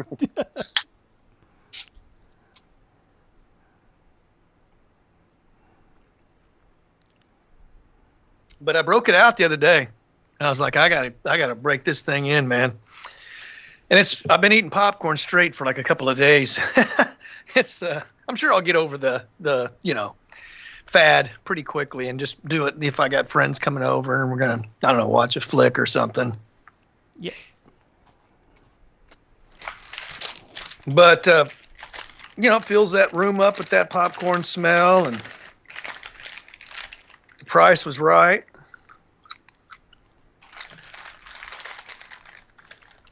I'm looking forward to. I really haven't hit a lot of garage sales yet because, well, now it's spring, so there are spring garage sales, but I haven't hit any yet. But I'm looking forward to it because, man, you can just find so many different things at garage sales. So many different good deals, Flea markets are going to start up here if they haven't already. Ours are year-round here in Tulsa. We got year-round one. Yeah.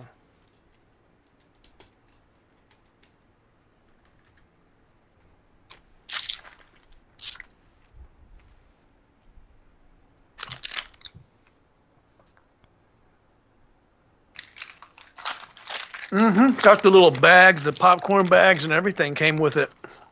Pretty cool. Yeah. We hear that authentic popcorn bag.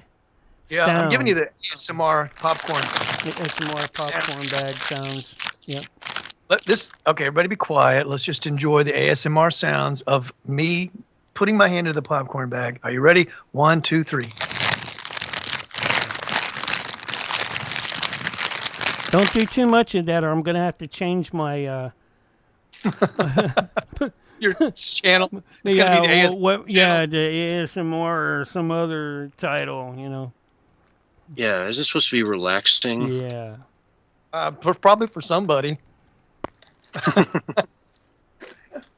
I got a friend of mine that he listens to it every night. To go to sleep. Uh-huh.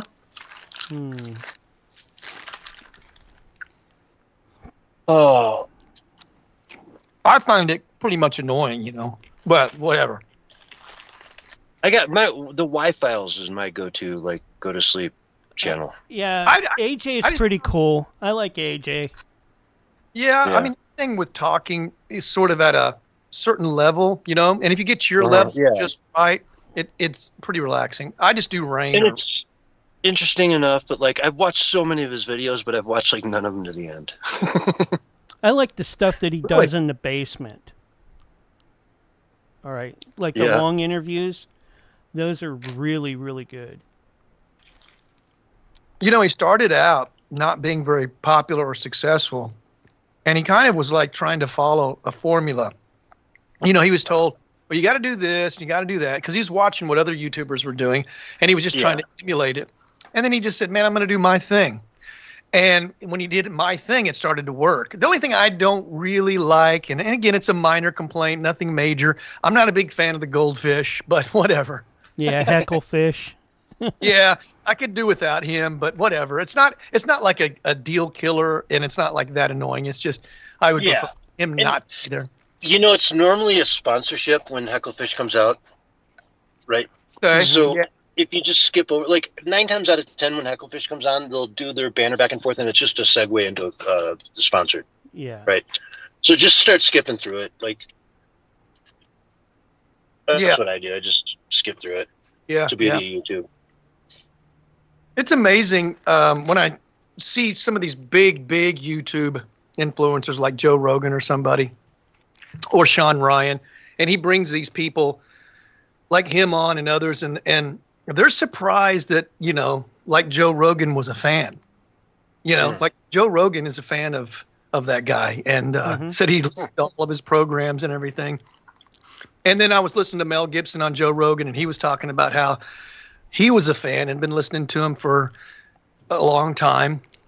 And I know that flattery must feel good, though, because and then Joe started from nothing. I Yeah, don't think he he did. ever. He didn't start out. He didn't do it to be as big as he is. I think that's all unexpected. I mean, after AJ start, is a super smart guy too, though. I heard him sit down with some, doing some pretty high math type stuff. I'm like, wow, okay. You can tell that he's done some trig calculus and is really into that and even more. We got 30 seconds and we're back on air, guys. he says he doesn't believe in most of the conspiracies that he talks about. A very small portion of them. But he goes ahead and does it for the fans. Yeah.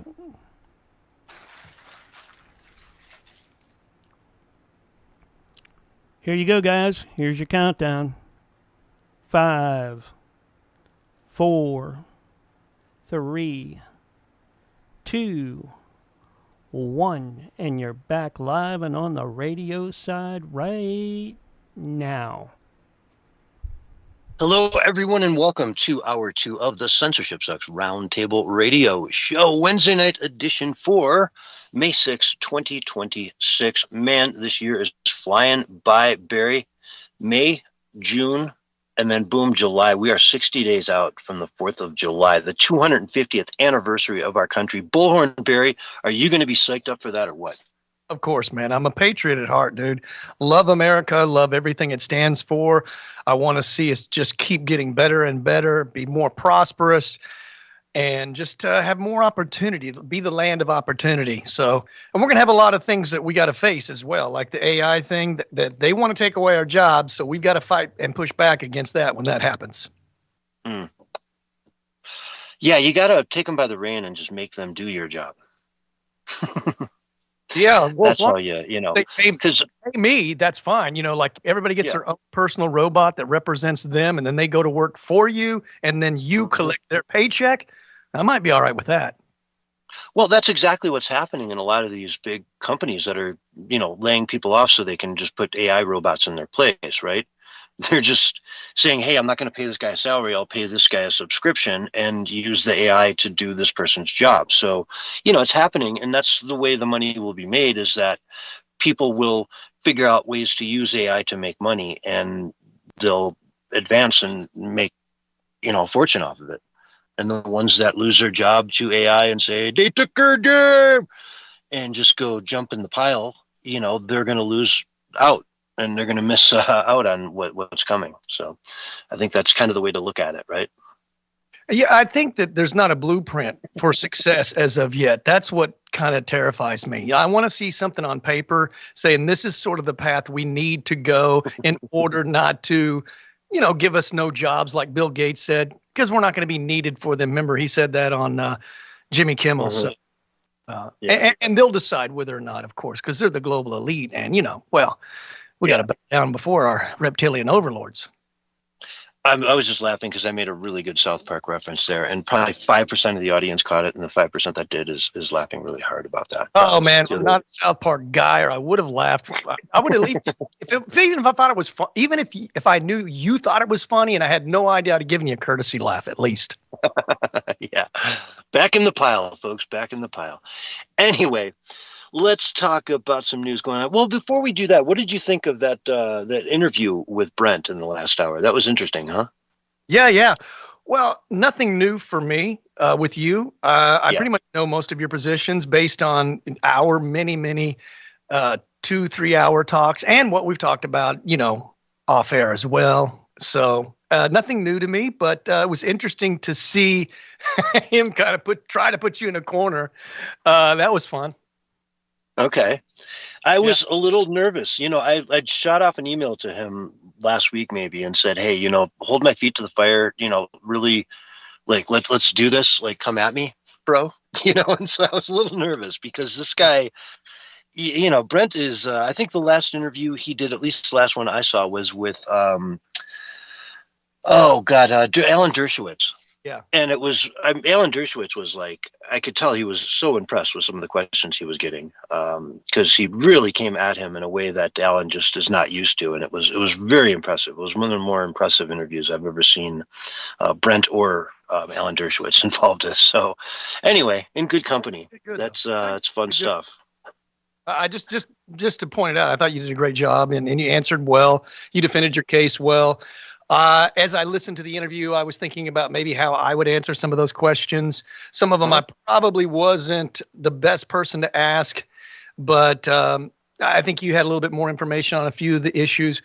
But, it's we're both a little bit more optimistic than he is, and that's just kind of the way the dice rolls. Yeah. And I think, the big takeaway there was probably, hey, yeah, if Trump screws up some stuff, we're going to hold his feet to the fire and we're going to call him out for it. And if this whole Iran thing just blows up and turns into a nightmare, then we'll be the first to say, yeah, this sucks. He screwed up. But do we still support him? Yeah. For the most part. I don't know, man. And then, we were talking last week as well about some of the things that people really hate Trump for. And there's this rumor, this sick lie that came out of the IRGC that Trump killed 260 students in a school. And folks, that never happened. That was friendly fire from the IRGC that killed those kids. It was not Donald Trump. So, they would have, if that was true, we would hear more about it. You only hear about that in the fringes of X. That's why you only hear about it there in Blue Sky.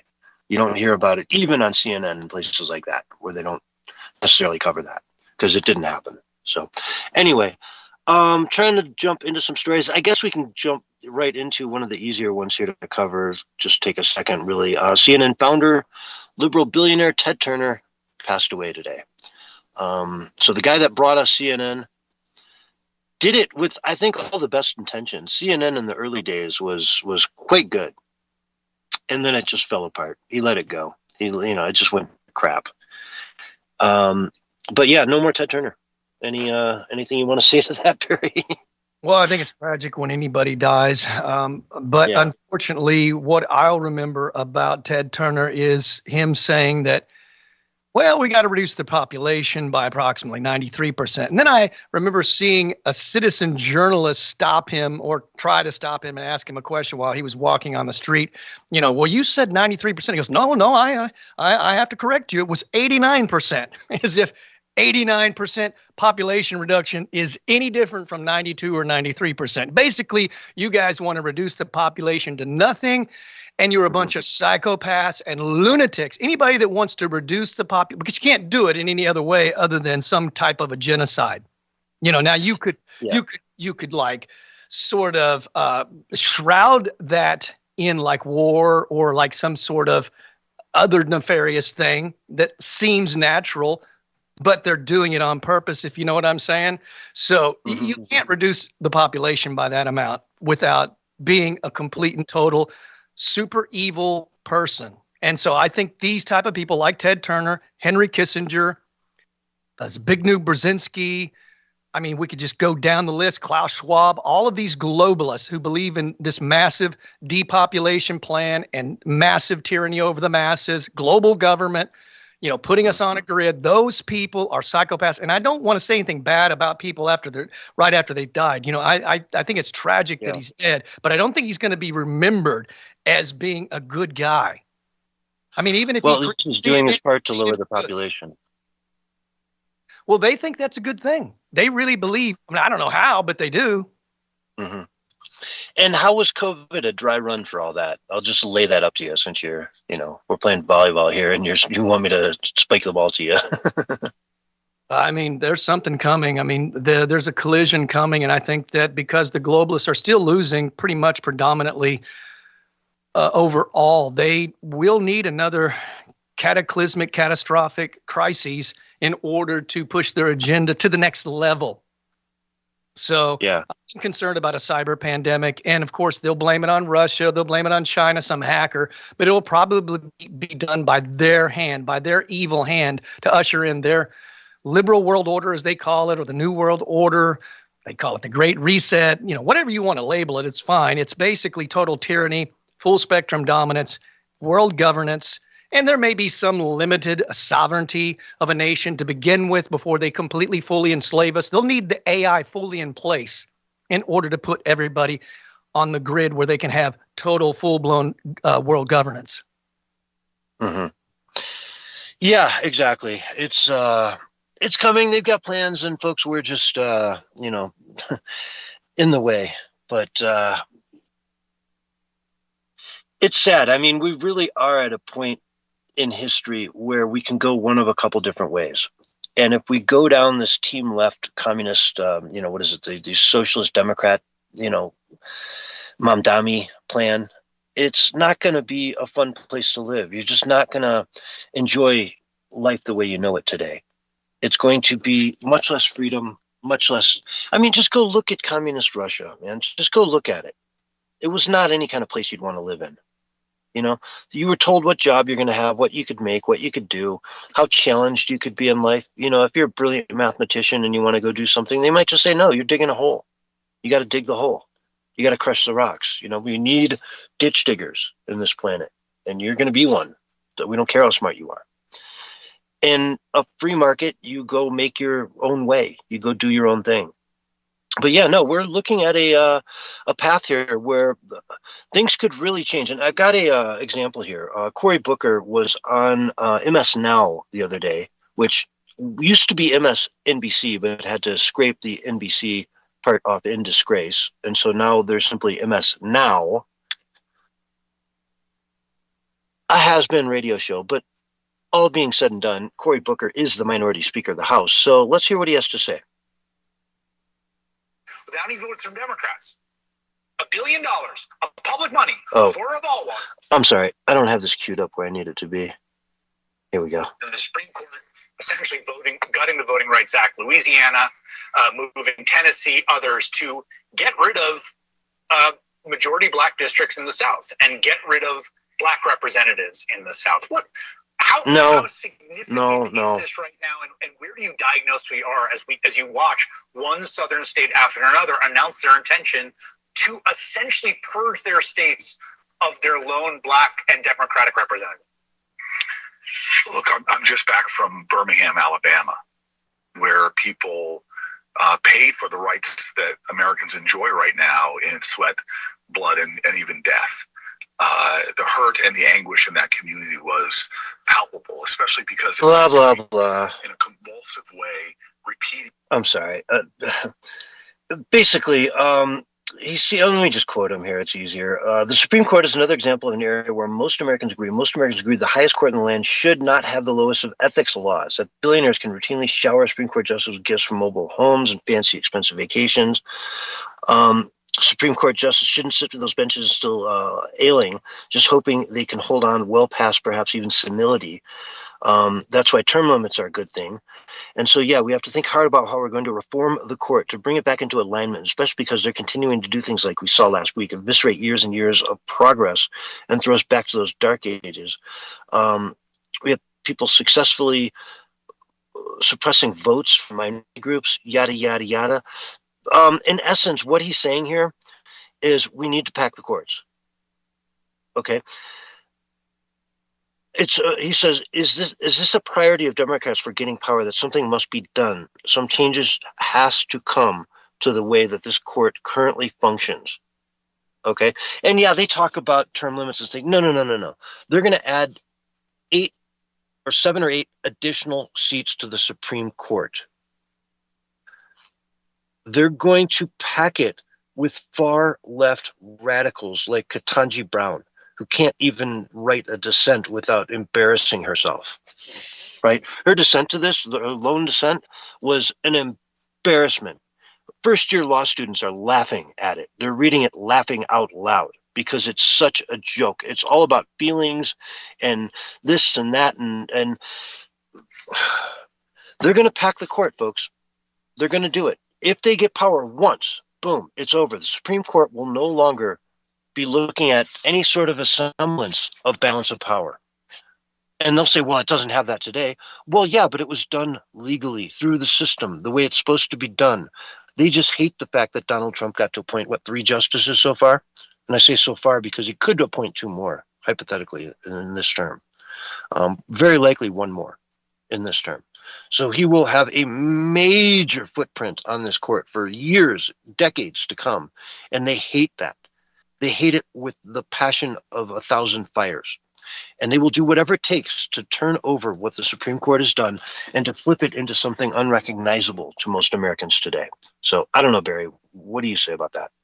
Well, I mean, if you need any reason whatsoever to support Trump, all you have to do is, first of all, understand that he's done more good than bad. I mean, and I predicted in 2015, I wrote a blog about it. I said that he's going to be a mixed bag, and there's going to be things that you disagree with because, first of all, nobody's perfect. No president's going to go in there and just be perfect. It's almost impossible with the swamp just completely surrounded around the president at all times, every president for that matter. And so I said he's going to be a mixed bag, but he's going to do more good than bad. And he's been doing more good than bad. So I don't understand like Brent's idea that like, well, oh, he made a mistake, which I'm not even saying that the Iran-America conflict is a mistake yet. I'm going to wait to make that judgment until after it's over to see where the chips fall. But if you need any reason, man, it's just basically that we don't want communist, globalist, Marxist, one world order people taking control to where then we have absolutely nothing. And look, man, they're ready to transition us into that. Bill Ottman, the CEO of Minds.com, just put out a post on April 9th. He said, large scale, sounds like me almost actually, large scale cyber attacks are coming with AI on a level never seen before. Prepare accordingly, protect yourself by taking control of your data, keys, and content. Educate your family about tech freedom. But it's much worse than what he's painting it. It's not going to be AI. It's going to be somebody using AI to do it. Mm-hmm. Yeah, that's a scary thought. There's going to be just a mass increase in the amount of power. And how are crypto wallets going to survive all this stuff? You know what I mean? They're encrypted, 9 ways to Sunday. But, is somebody ever figures out how to hack Bitcoin and just hacks the whole thing, and suddenly they can get into any wallet they want, that's a frightening proposition. That whole economy would just implode overnight. I think. I don't know. I mean, I'd almost like to ask Doc about that because he knows so much more. But it seems to me that, you get into quantum computing and a thing like a little Bitcoin key doesn't seem all that hard to break. Right. Well, I mean, we had the one AI that had to not release their software. I can't remember the name of the AI off the top of my head. I'm on the tip of my tongue, but I can't come up with it. But essentially, it could hack basically anything, man. It can find any vulnerability in even corporations that thought that they had ironclad security. It could go, so they couldn't release it because they let some of these corporations play around with it, and they found vulnerabilities, the AI did, that they thought didn't exist. So that's what Bill's talking about. Is if AI, someone sends AI to go out and hack something, it's going to be exponentially easier for it to do damage than a hacker, at a keyboard trying to do it using just his mind and his keys.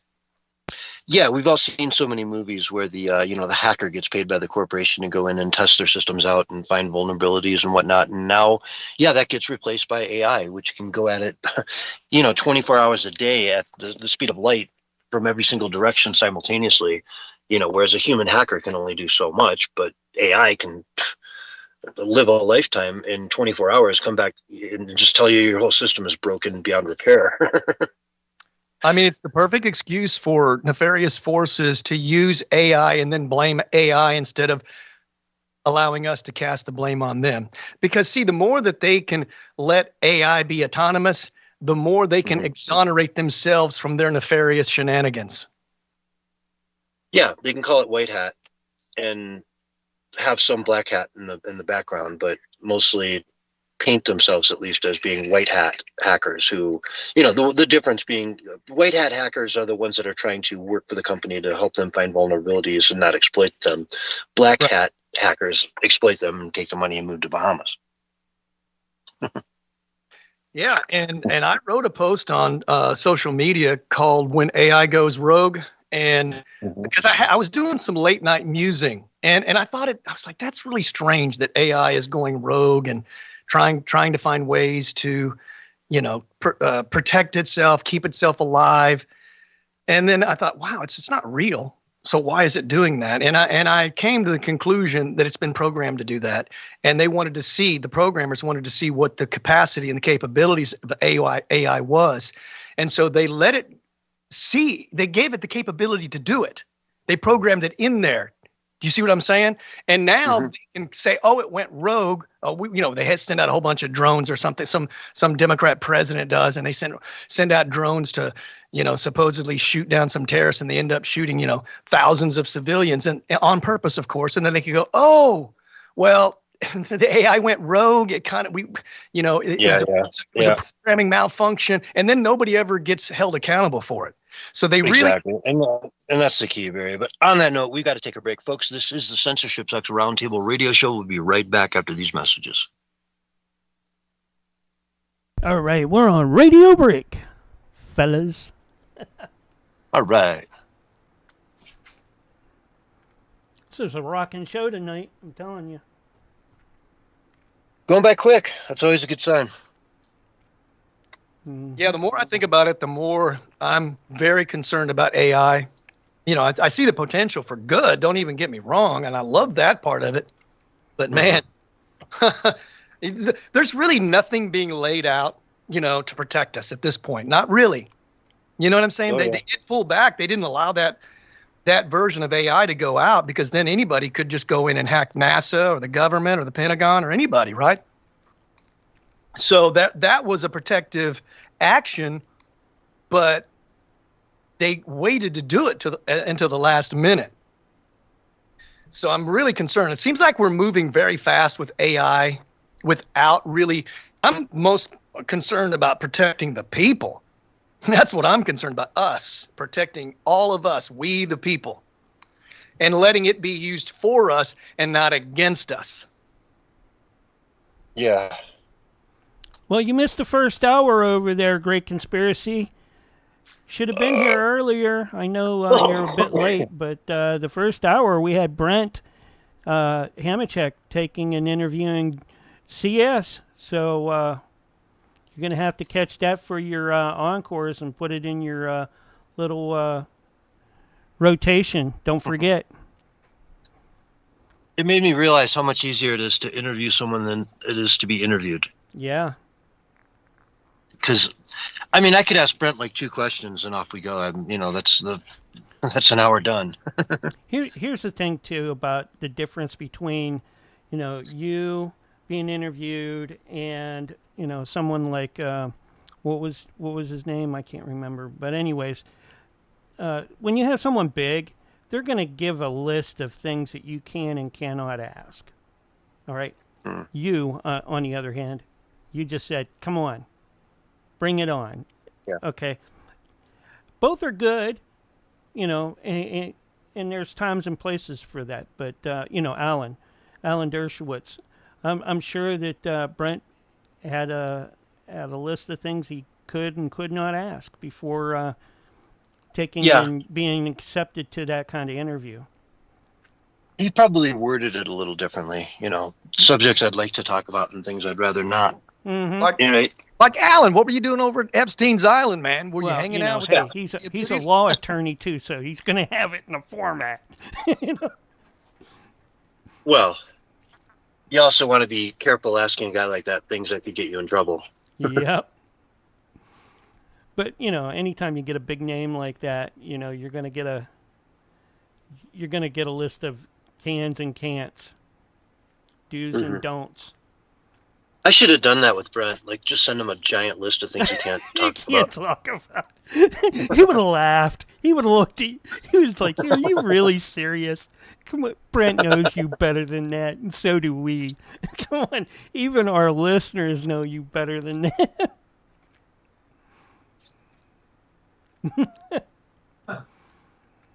Anyways, we're coming up on 30 seconds. There we go. Pizzagate, hot dogs, relish. You can't ask me about anything like pedophilia related to Epstein Island.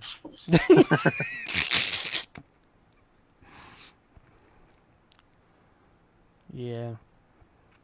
Well, I know this because how Debbie, when she gets interviews, man, the list is so comprehensive. But here's your countdown: 5, 4, 3, 2, 1, and you're live and on the radio side right now.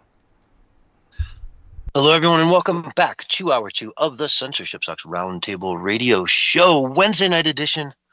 What is it, May 6th, 2026? Folks, it's almost summertime, man. It's almost summertime. Can't wait. Are you excited there, Barry? It's probably getting nice and warm down there in Oklahoma. Yeah, nice and cool today, though. I think it was in the 60s, and we had a cool breeze, and actually saw a little bit of sun today, so it was not a bad day. We've had 3 or 4 days of just nothing but clouds and rain, and one of those things, It's been a little chilly up here, but now my forecast is mid 70s with sunny, like as far as the eye can see. So, great, rolling right into it. Yeah, I can't wait. And I'm just glad every day I wake up after everything that we've been through and seeing just people, dropping dead. Like it seems like to me anyway, more frequently. I don't know what all the numbers are, but I'm just thankful to be alive. I'm thankful to be alive and walking and being healthy. And I mean, I don't know. I think really, if you've made it this far and you're still on your 2 feet and you're doing well, you got a lot to be thankful for. Oh yeah, I have pure blood too. If anyone wants to buy it, I'm a pure blood. In case there's any women out there that are looking for a spouse. Non-vaxxed, absolutely. Non-vaxxed women. Well, I saw another deal on X. Again, I haven't confirmed it, so I don't know. But it does look like that a vaxxed man or a woman can spread the spike protein through intercourse. But I think we knew that kind of already. But apparently more studies that are showing that. So, I mean, I honestly, just my personal opinion, I'm single, so I would not seriously date or marry a COVID vaxxed woman. I wouldn't. I'm sorry. It's just the way that it is. Well, I I don't think that I would, but it's just the mentality that would make them go out and get vaxxed in the first place. Tell me why you got vaxxed, right? I'm not too afraid of the spike proteins. You know, it is what it is. There's, I think, things you can do to mitigate that. I talked to Yotivation about that in more depth. She went through that in great detail with one of her aunts. Right. Brought her through the whole process of detoxing from that, and made her very, very healthy again. And so but why if I'm going to date you, why'd you go get the vax? Did you have to do it for your job? They were dangling $100,000 carrot in front of you and you said, screw it, I'll do it?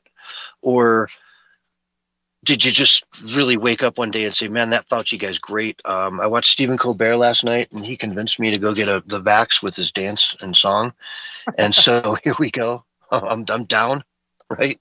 Well, before we went on air, I saw on X, and again, you never know with the stuff you see on X if it's been confirmed or not, but I did see where Delbert's wife died of a heart attack at 57. Of course, he passed away last year or a year and a half ago from cancer, which he contributed to the vaccine, I believe, if my memory serves me correctly. And yeah, I mean, if she's detoxed from the spike protein, then I would consider dating. But I only think there's only a few therapies that work. I know Dr. McCullough has one, and there may be others out there, but it's too dangerous, man, because that spike protein, we don't know how long it stays in the system. Could be forever. It could be indefinitely. Yeah. Well, and they're probably putting it in your lettuce by now anyway, Barry, right? So, I mean, they said they were going to do this a long time ago. Next time you eat a tomato, you're probably biting right into a spike protein, It's like, it's nothing new, right? Well, I'll say this. I mean, getting clean food is getting harder and harder. I think RFK is making some ground in that particular category, but I was talking to somebody on minds.com today, just, we were commenting in the comments, and I was just saying, I got back from the grocery store. Everything I bought was non-GMO or organic, and organic's also non-GMO. But it just, there's so many things I had to say no to that I'd like to eat. Like one, I went to Aldi's, they really didn't even have any organic salad dressings. And the organic salad dressings they had was with organic soy oil, which is not the best. I'd rather have organic extra virgin olive oil. I'd rather, and they don't even have that. They don't even offer that. That's what's crazy. And a lot of the stuff at Aldi is bioengineered. They even have the label that says this contains bioengineered ingredients. So I just want it natural, man. And that's getting harder and harder to find. And now they want to have babies, between two men without a woman at all involved. It's Nutsville, man. I'm telling you, we are coming into Crazyville. And you can doubt me all you want, but essentially, all you have to do is look at God's natural order, and whatever that is, it's the antithesis of that the globalists want to bring in. And you can let your imagination run wild about how crazy, evil, nefarious, and psychotic that could get. Exactly. Yikes. It's scary to even think about, They like messing with stuff, They like messing with the skies, the water, the food. They don't seem to like anything natural or organic. Have you noticed that? Give me one thing. They don't even like the sun. They want to dim the planet and cover the sun. What is wrong with these people? Yeah, it was funny watching Bill Gates come out and talk about his plan to dim the sun, and everyone just turned that into a Simpsons meme with what is it, Money Burns blocking out the sun. Isn't there an episode about that kind of? There is an episode to that. Yeah, Money Burns, I think his name is, the guy who owns the power plant, the old billionaire dude in The Simpsons, blocked out the sun. He just put up a big disc in the sky that just blocked it so no one could see it. He's like, no, it's mine. Yeah, I've seen that. I've seen that portion of the episode. It's been a while, but it's like, hey, at least, that's what art should do. It should mock psychopaths. Mm-hmm. Yeah. The scary part about The Simpsons, and granted, they've been on it for 30 years, so the things are going to add up in parallel, but they predicted a lot. Make you wonder. They predicted a lot. I'll give them credit for that. They really have. Yeah. Yeah. Even Trump going down the escalator. That was pretty weird. Mm-hmm. Oh, yeah. It's that's just the tip of the iceberg, really. But let's get into Rule Britannia. Britannia rule the waves, right? We will never, never, never, never be slaves. Rule Britannia. Britannia rule the waves. We will never, never, never be slaves. Slaves. They'll never be slaves because they rule the waves. One of their frigates, the HMS Iron Duke, has reportedly been stripped of its weapons and sensors and has not been seen since October. That leaves them with 5 frigates left, which is, hey, it's England. You're supposed to have the best navy in the world. Do you anymore? You have 5 of these puppies running around out there. And I don't know, man. Mark is our producer here. He was in the Navy, if I'm not mistaken, Mark. Air Force. Jack was in the Navy. He was a sub guy. Okay. So, yeah, not good. Not a good look for them though, to be down to 5 frigates. Mm-hmm. Yeah, and we like to point blame at Kiastama. But I was going to say it's about time to mention him. Yes, giving no credit to the Navy. Why do they want a Navy? They're England. They don't need a Navy. They're an island nation. No one's going to mess with them, right? You don't need a Navy if you're England. Mm-hmm. How's that work? I don't know, man. I know I'm glad to be in America right now. Yeah. Or at least I know I'm free. Proud to be an American. We're 2 months out. Dude, 2 months out from our 250th anniversary as a country. That's amazing. I'm gonna go ballistic on that, man. I'm just gonna tonight. I'm gonna start ordering stuff online. I need a lot of red, white, and blue ribbons and banners and stuff like that. I'm gonna light this place up. I'm down with it, dude. I mean, I'm gonna tick off some liberals, and I've been warning people. I've been saying, look, man, Trump's probably going to secure some victories before the 4th. We've got some indictments and got some more sealed indictments that are probably getting ready to be unsealed as well, which we talked about on last Wednesday's show.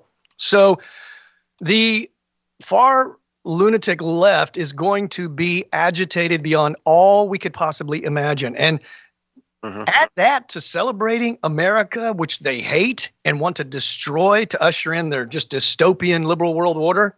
They're going to lose their marbles. And I'm a little concerned that, and that's why I say, be aware, be vigilant, and know what they might be up to, and keep your eyes open, because some of these people may be violent.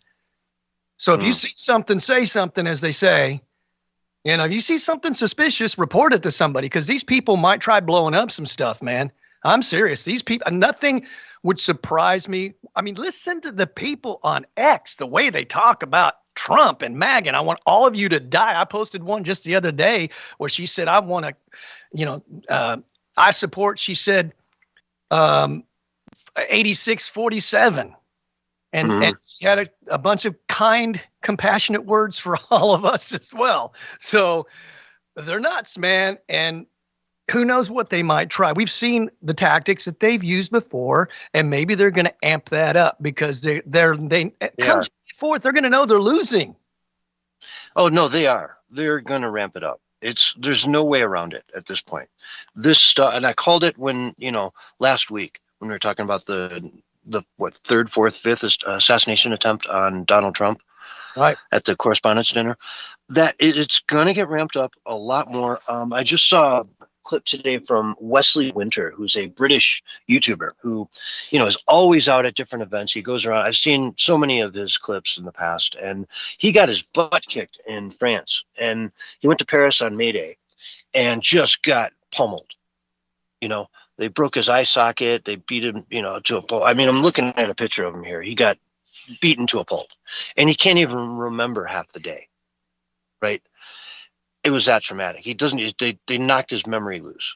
So it's going to keep on happening. We just saw with Nick Shirley in Cuba. They almost kidnapped him down there. I know. He's such a hero in my book. I wish we had more Nick Shirleys. Yeah, and he's like, I mean, he's just an average guy too, right? Yeah, he's just an average guy. He's so unassuming looking, like you would never think this guy is super assertive, goes out and is tackling evil and exposing corruption. He's like a modern day superhero. But you look at him and he looks like Clark Kent. But apparently he's got this inner Superman that just keeps coming out and shaming all of us as we sit by and watch. However, he has inspired people to do the same. And he even got Dr. Oz out there in California doing some research. So we're seeing also that Kash Patel and others are talking about there's going to be some people indicted, it looks like, in Minnesota for some of the corruption. I mean, we're talking billions and billions of dollars combined, and no, they're not going to be able to get away with that. That's why they want to win the election, so they can secure their position without having to go to jail. And some of the money went to the main terrorist organization in Somalia. What is it? El Shabaab? Is that the name? That but surprised me. yeah, it's on the tip of my tongue. But yeah, they got hundreds and hundreds of millions of dollars apparently, and the officials in Minnesota knew about this. They let it happen. You can't tell me Keith Ellison wasn't fully aware of this entire operation the whole time. I'd be shocked if he had no idea this was happening. Of course. The Attorney General of the state didn't know. Well, come on. I mean, we're finding out exactly how the corrupt elements operate within our government, mostly on the left, the far left, is they fund the very people that they're supposedly trying to expose. That 11 indictments went down on Southern Poverty Law Center, and they were funding Nazis. They were making sure that this, kind of things happen, that terrorist acts happen, or, at least that they look like they're radicalized and could happen. I mean, everything is a false flag, folks. It's a false flag, man. And I use that in a very loose term, a false flag. And I just mean simply that most of what you're seeing, if it's coming from the right, is not organic. That's staged, just like the Patriot Front was staged. They put agent provocateurs into crowds. They did that in Canada during the truckers' strike. They put all these so-called white supremacist Nazis in there, and then they made sure that the cameras focused in on them, and they were probably agent provocateurs. This has been recorded and documented for decades, man. And the agent provocateurs are there to actually incite violence and then make the peaceful protesters look bad. Yeah. Or drag them into something that gets bigger and bigger. Like they do that with BLM all the time, where they have these Antifa dudes out in front that will break the windows to the stores. And then all the BLM crowd just rolls up on there, and guess what? The shoe store right on the corner the windows are all busted out, and there's like $1 million worth of Nikes just sitting there waiting to be taken. And guess what happens? They walk in there and take them, of course, because that was all set up for them. The TV store on the corner, boom, break the window out. Now you got a bunch of free TVs for everyone. And, the window's open, go grab one. Everyone else is grabbing them. Why not? So, it's just like you say, it's created. They create a lot of these things. And it's really to the detriment of the people of the United States. It's disgusting. They're just at war with Americans. Yeah. Well, they want us broken. We're the enemy. We, the people, have become the enemy. That's the problem. They see us as a threat to what they want to usher in. They want to do away with, America as we've known it. And that's just unacceptable. We're not going to allow that to happen peacefully. We're not going to allow that to happen. There you go. And if you got it, go look up Operation Northwoods, folks. Go look it up. Our government wanted to stage all kinds of events. And of course, John F. Kennedy, because he had integrity, and guess where he ended up? 6 foot under. He wouldn't sign off on it. He would not sign. McNamara brought it before him, if my memory serves correctly, and he would not sign off on these false flag events. They wanted to kill American citizens even. They wanted to have justification. I believe it was to go to war with Cuba, if my memory serves me correctly. But go look up Operation Northwoods, this kind of thing. It's not America. It's every nation has done this. False flags have been going on forever. Hitler used them. Canada uses all kinds of false flag operations. It's standard operating procedure for governments because they, at some point in time, they turned evil. You know what I'm saying? And not everybody in government is evil, but these are black operations that are done under the table where nobody knows about. We only know about Operations Northwoods because it got declassified. And because it never happened. Had it happened, we probably wouldn't have got it declassified. And we have John Kennedy to thank for that, because he was actually a Democrat that was actually a person of some integrity. He's like, no, we're not going to do that. That's insane. Yeah, it is. It's crazy. And I'll tell you what, they can't do it without a complicit media. And on that note, a complicit media, 60 Minutes the other night did a Leslie Stahl hosted a segment about disaster tourists. Okay. And this is 60 Minutes posting on X. This is word for word. Ready? After natural disasters, white nationalists, militias, and conspiracists often arrive offering help, but they also want to recruit and improve their image. Watch 60 Minutes for the full report. So they're saying that, like the Cajun Navy and all these different groups that go in and help down in, what was it, the hurricane down in South Carolina? Right? They're just white supremacists that are going to go in there and help you rebuild, and then they're only doing it as a way to recruit you into their white supremacist evil empire. It is the most insulting thing I've ever seen. They're pointing to Amish families that have been down there building homes for 550 days now. You know? Yeah. They're not white supremacists. They're just Amish people down there working for free for nearly 2 years to help people rebuild. Yeah, It's they are the disgusting. enemy. They're the enemy of the state. The media, the fake news media, is the enemy of the state. And what's happened is they've consolidated power. The media has to just a few, major corporations, and they all work together in conjunction and in tandem to further their agenda. But that agenda is not for us, man. It's for them to gobble up more power and to further enslave us.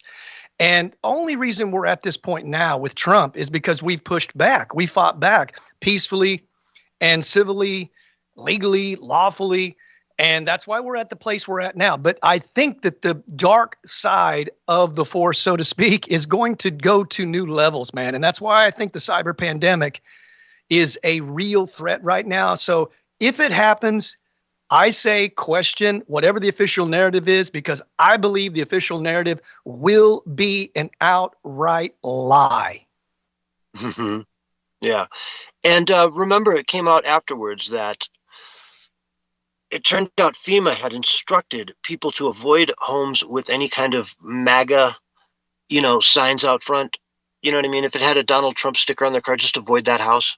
Right. They intentionally avoided Republican homes, and then they blame anybody who comes out and tries to help people. It's so corrupt, man. It's so corrupt when you see a report like that FEMA actually told people to avoid anybody that looked like they might be a supporter of Donald Trump's home. Yeah. Disgusting. And that actually came out. That was a thing. Heck, if you walked up to a house and you saw an American flag, you might just keep going because, boy, boogie, boogie, boogie, oogie, woogie. It's an American flag. They must like Trump. They must be Americans. Ooh, we don't want to help them. Yeah, I remember the left did all kinds of articles saying, when you see people with the flag outside of their front, you should be, possibly terrified, and here's why. And, these people just hate America. That's the bottom line. I got to tell you, folks, you need to wake up. If you haven't taken the red pill yet, you need to take it and take a look at what's really happening, because it's far worse than what you probably think. If you're just a normie and you're clueless and you don't know what's really happening, it's way worse than you think. Yeah, it's everything you thought it was and more. It really is. It's scary stuff, man. And all we're doing is trying to report on it so everybody can just be aware of it, so you can vote the stuff down. It's really, truly an option when you look at the ballot between the Republican Party, who's just really, they suck, but at the most part, they're just trying to keep everything the way it is.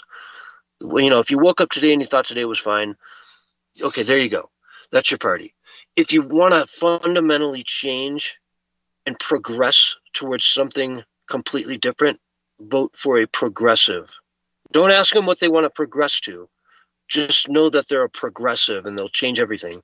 Maybe for the better, maybe for much, much worse. Most likely for much, much worse, considerably worse. Go ahead and vote that way, man. It's just the way it is. I don't know. last article we can probably bring up is it looks like Trump is definitely make moves to rename Immigration and Customs Informants into the National Immigration and Custom Enforcement, i.e., NICE. Nice. Instead of ICE, it'll be NICE. Mm-hmm. Yeah, why so, not? You know, some people came knocking on your door today, Rodriguez, and they looked really nice. Yeah. You Well, weren't home, but I told them to they're come back probably later. Yeah.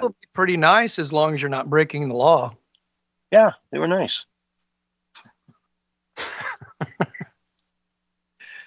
Nothing to worry about. Very nice people.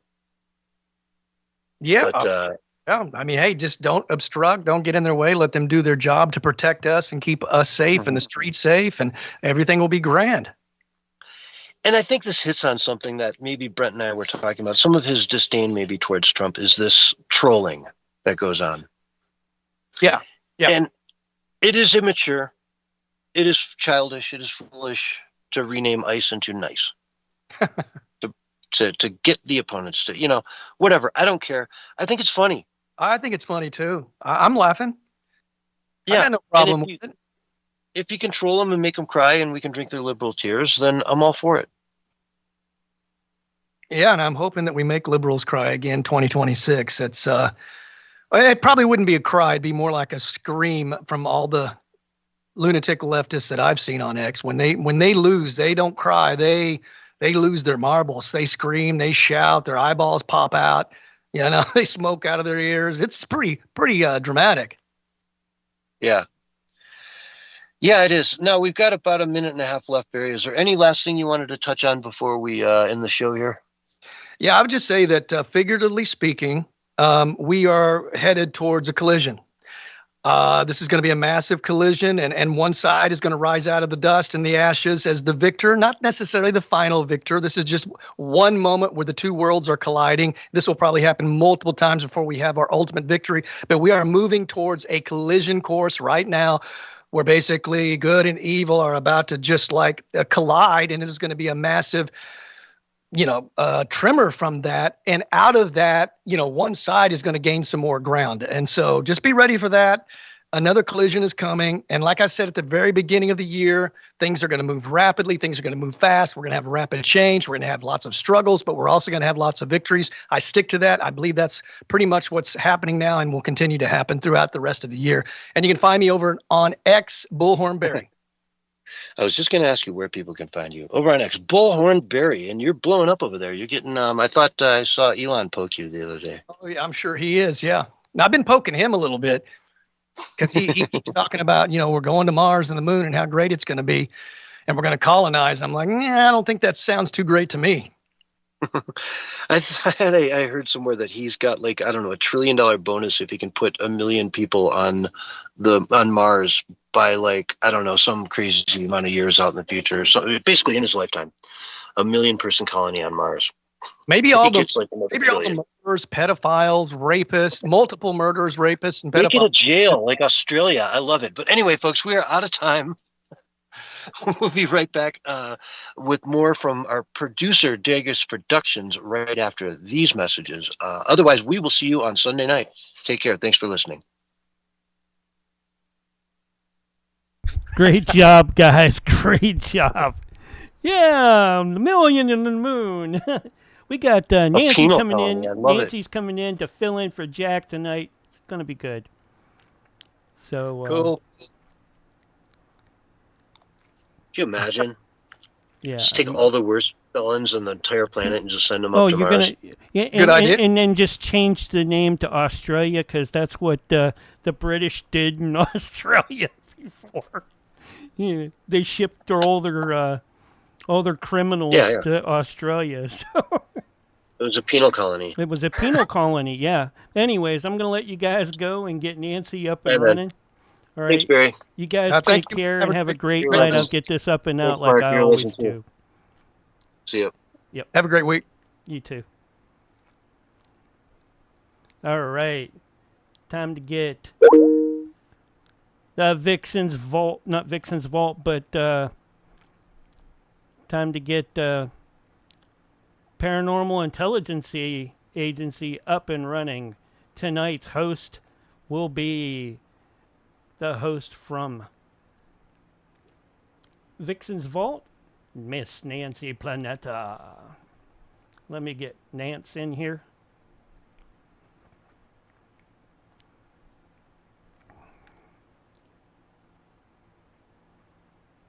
And switch us over on OBS. There we go. Hey, Nance, how you doing? I'm hanging in there. How are you? I'm a doing.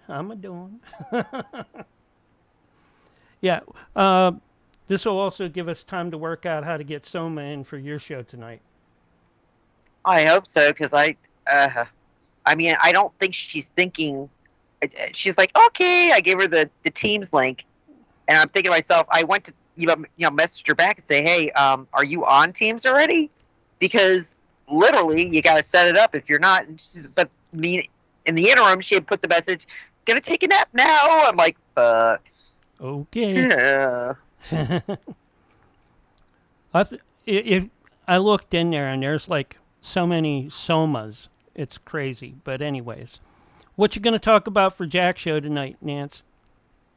Definitely going to talk about Bigfoot. I was actually looking up because I know we had some sightings here in Florida recently. Oh, like within the last month. Skunk ape. Yeah. But of course, the Northerners don't know to call it skunk ape, so they reported it as a Bigfoot sighting, and it's actually, we have separate sighting reports for skunk ape and Bigfoot because people are idiots. Yeah, and then there's also, you have the 3-toe, the 4-toe, and the 5-toe, and sometimes the 6-toe. Oh, yeah. You know. Oh, yeah. And Jack says, no, there's only one kind of toes. And I'm like, okay. I'm like... Well, I kind of agree with him on that, but again, it's hard to... It's really interesting because they're getting really good at debunking these sightings. Yeah. I mean, they're getting really good at it. But Florida is really... One of the things that makes us kind of unique is we're actually hard to debunk. I mean, literally, only because we only have a certain amount of bears here. Mm-hmm. Like, we're not a mass. We do have bear, and we have quite a bit of bear. And we have monkeys, too. Yep, but statistically speaking, it doesn't match up. We have statistically a lot more sightings of skunk ape than would be commonly allotted to the amount of bear that we have. Mm-hmm. So it makes it rather interesting. And bears down south are a lot smaller than the ones up north. And not to say that they're not a couple 100+ pounds, all right, but they're not going to go 500-600 pounds in Florida for a black bear, all right? No. They'll go maybe 250 to what? 250 to 400. 400. They can get up to 400. Yeah. You know, in northern states, they're going to have, big black bears over 500 pounds, and then you got the brown bears, which are even bigger. But, Yeah, here's actually the data. I looked up the data on it. Research published by the Journal of Zoology found that Bigfoot sightings generally correlate with black bear populations, about 1 sighting per 5,000. Yeah. Florida is a puzzling exception, with only 4,000 black bears, but nearly 340 documented sightings, making it a statistical anomaly. So, yeah. We got a lot of sightings down here. All right, we got about a minute, and then we're coming in. Okie dokie. Okay. Yep.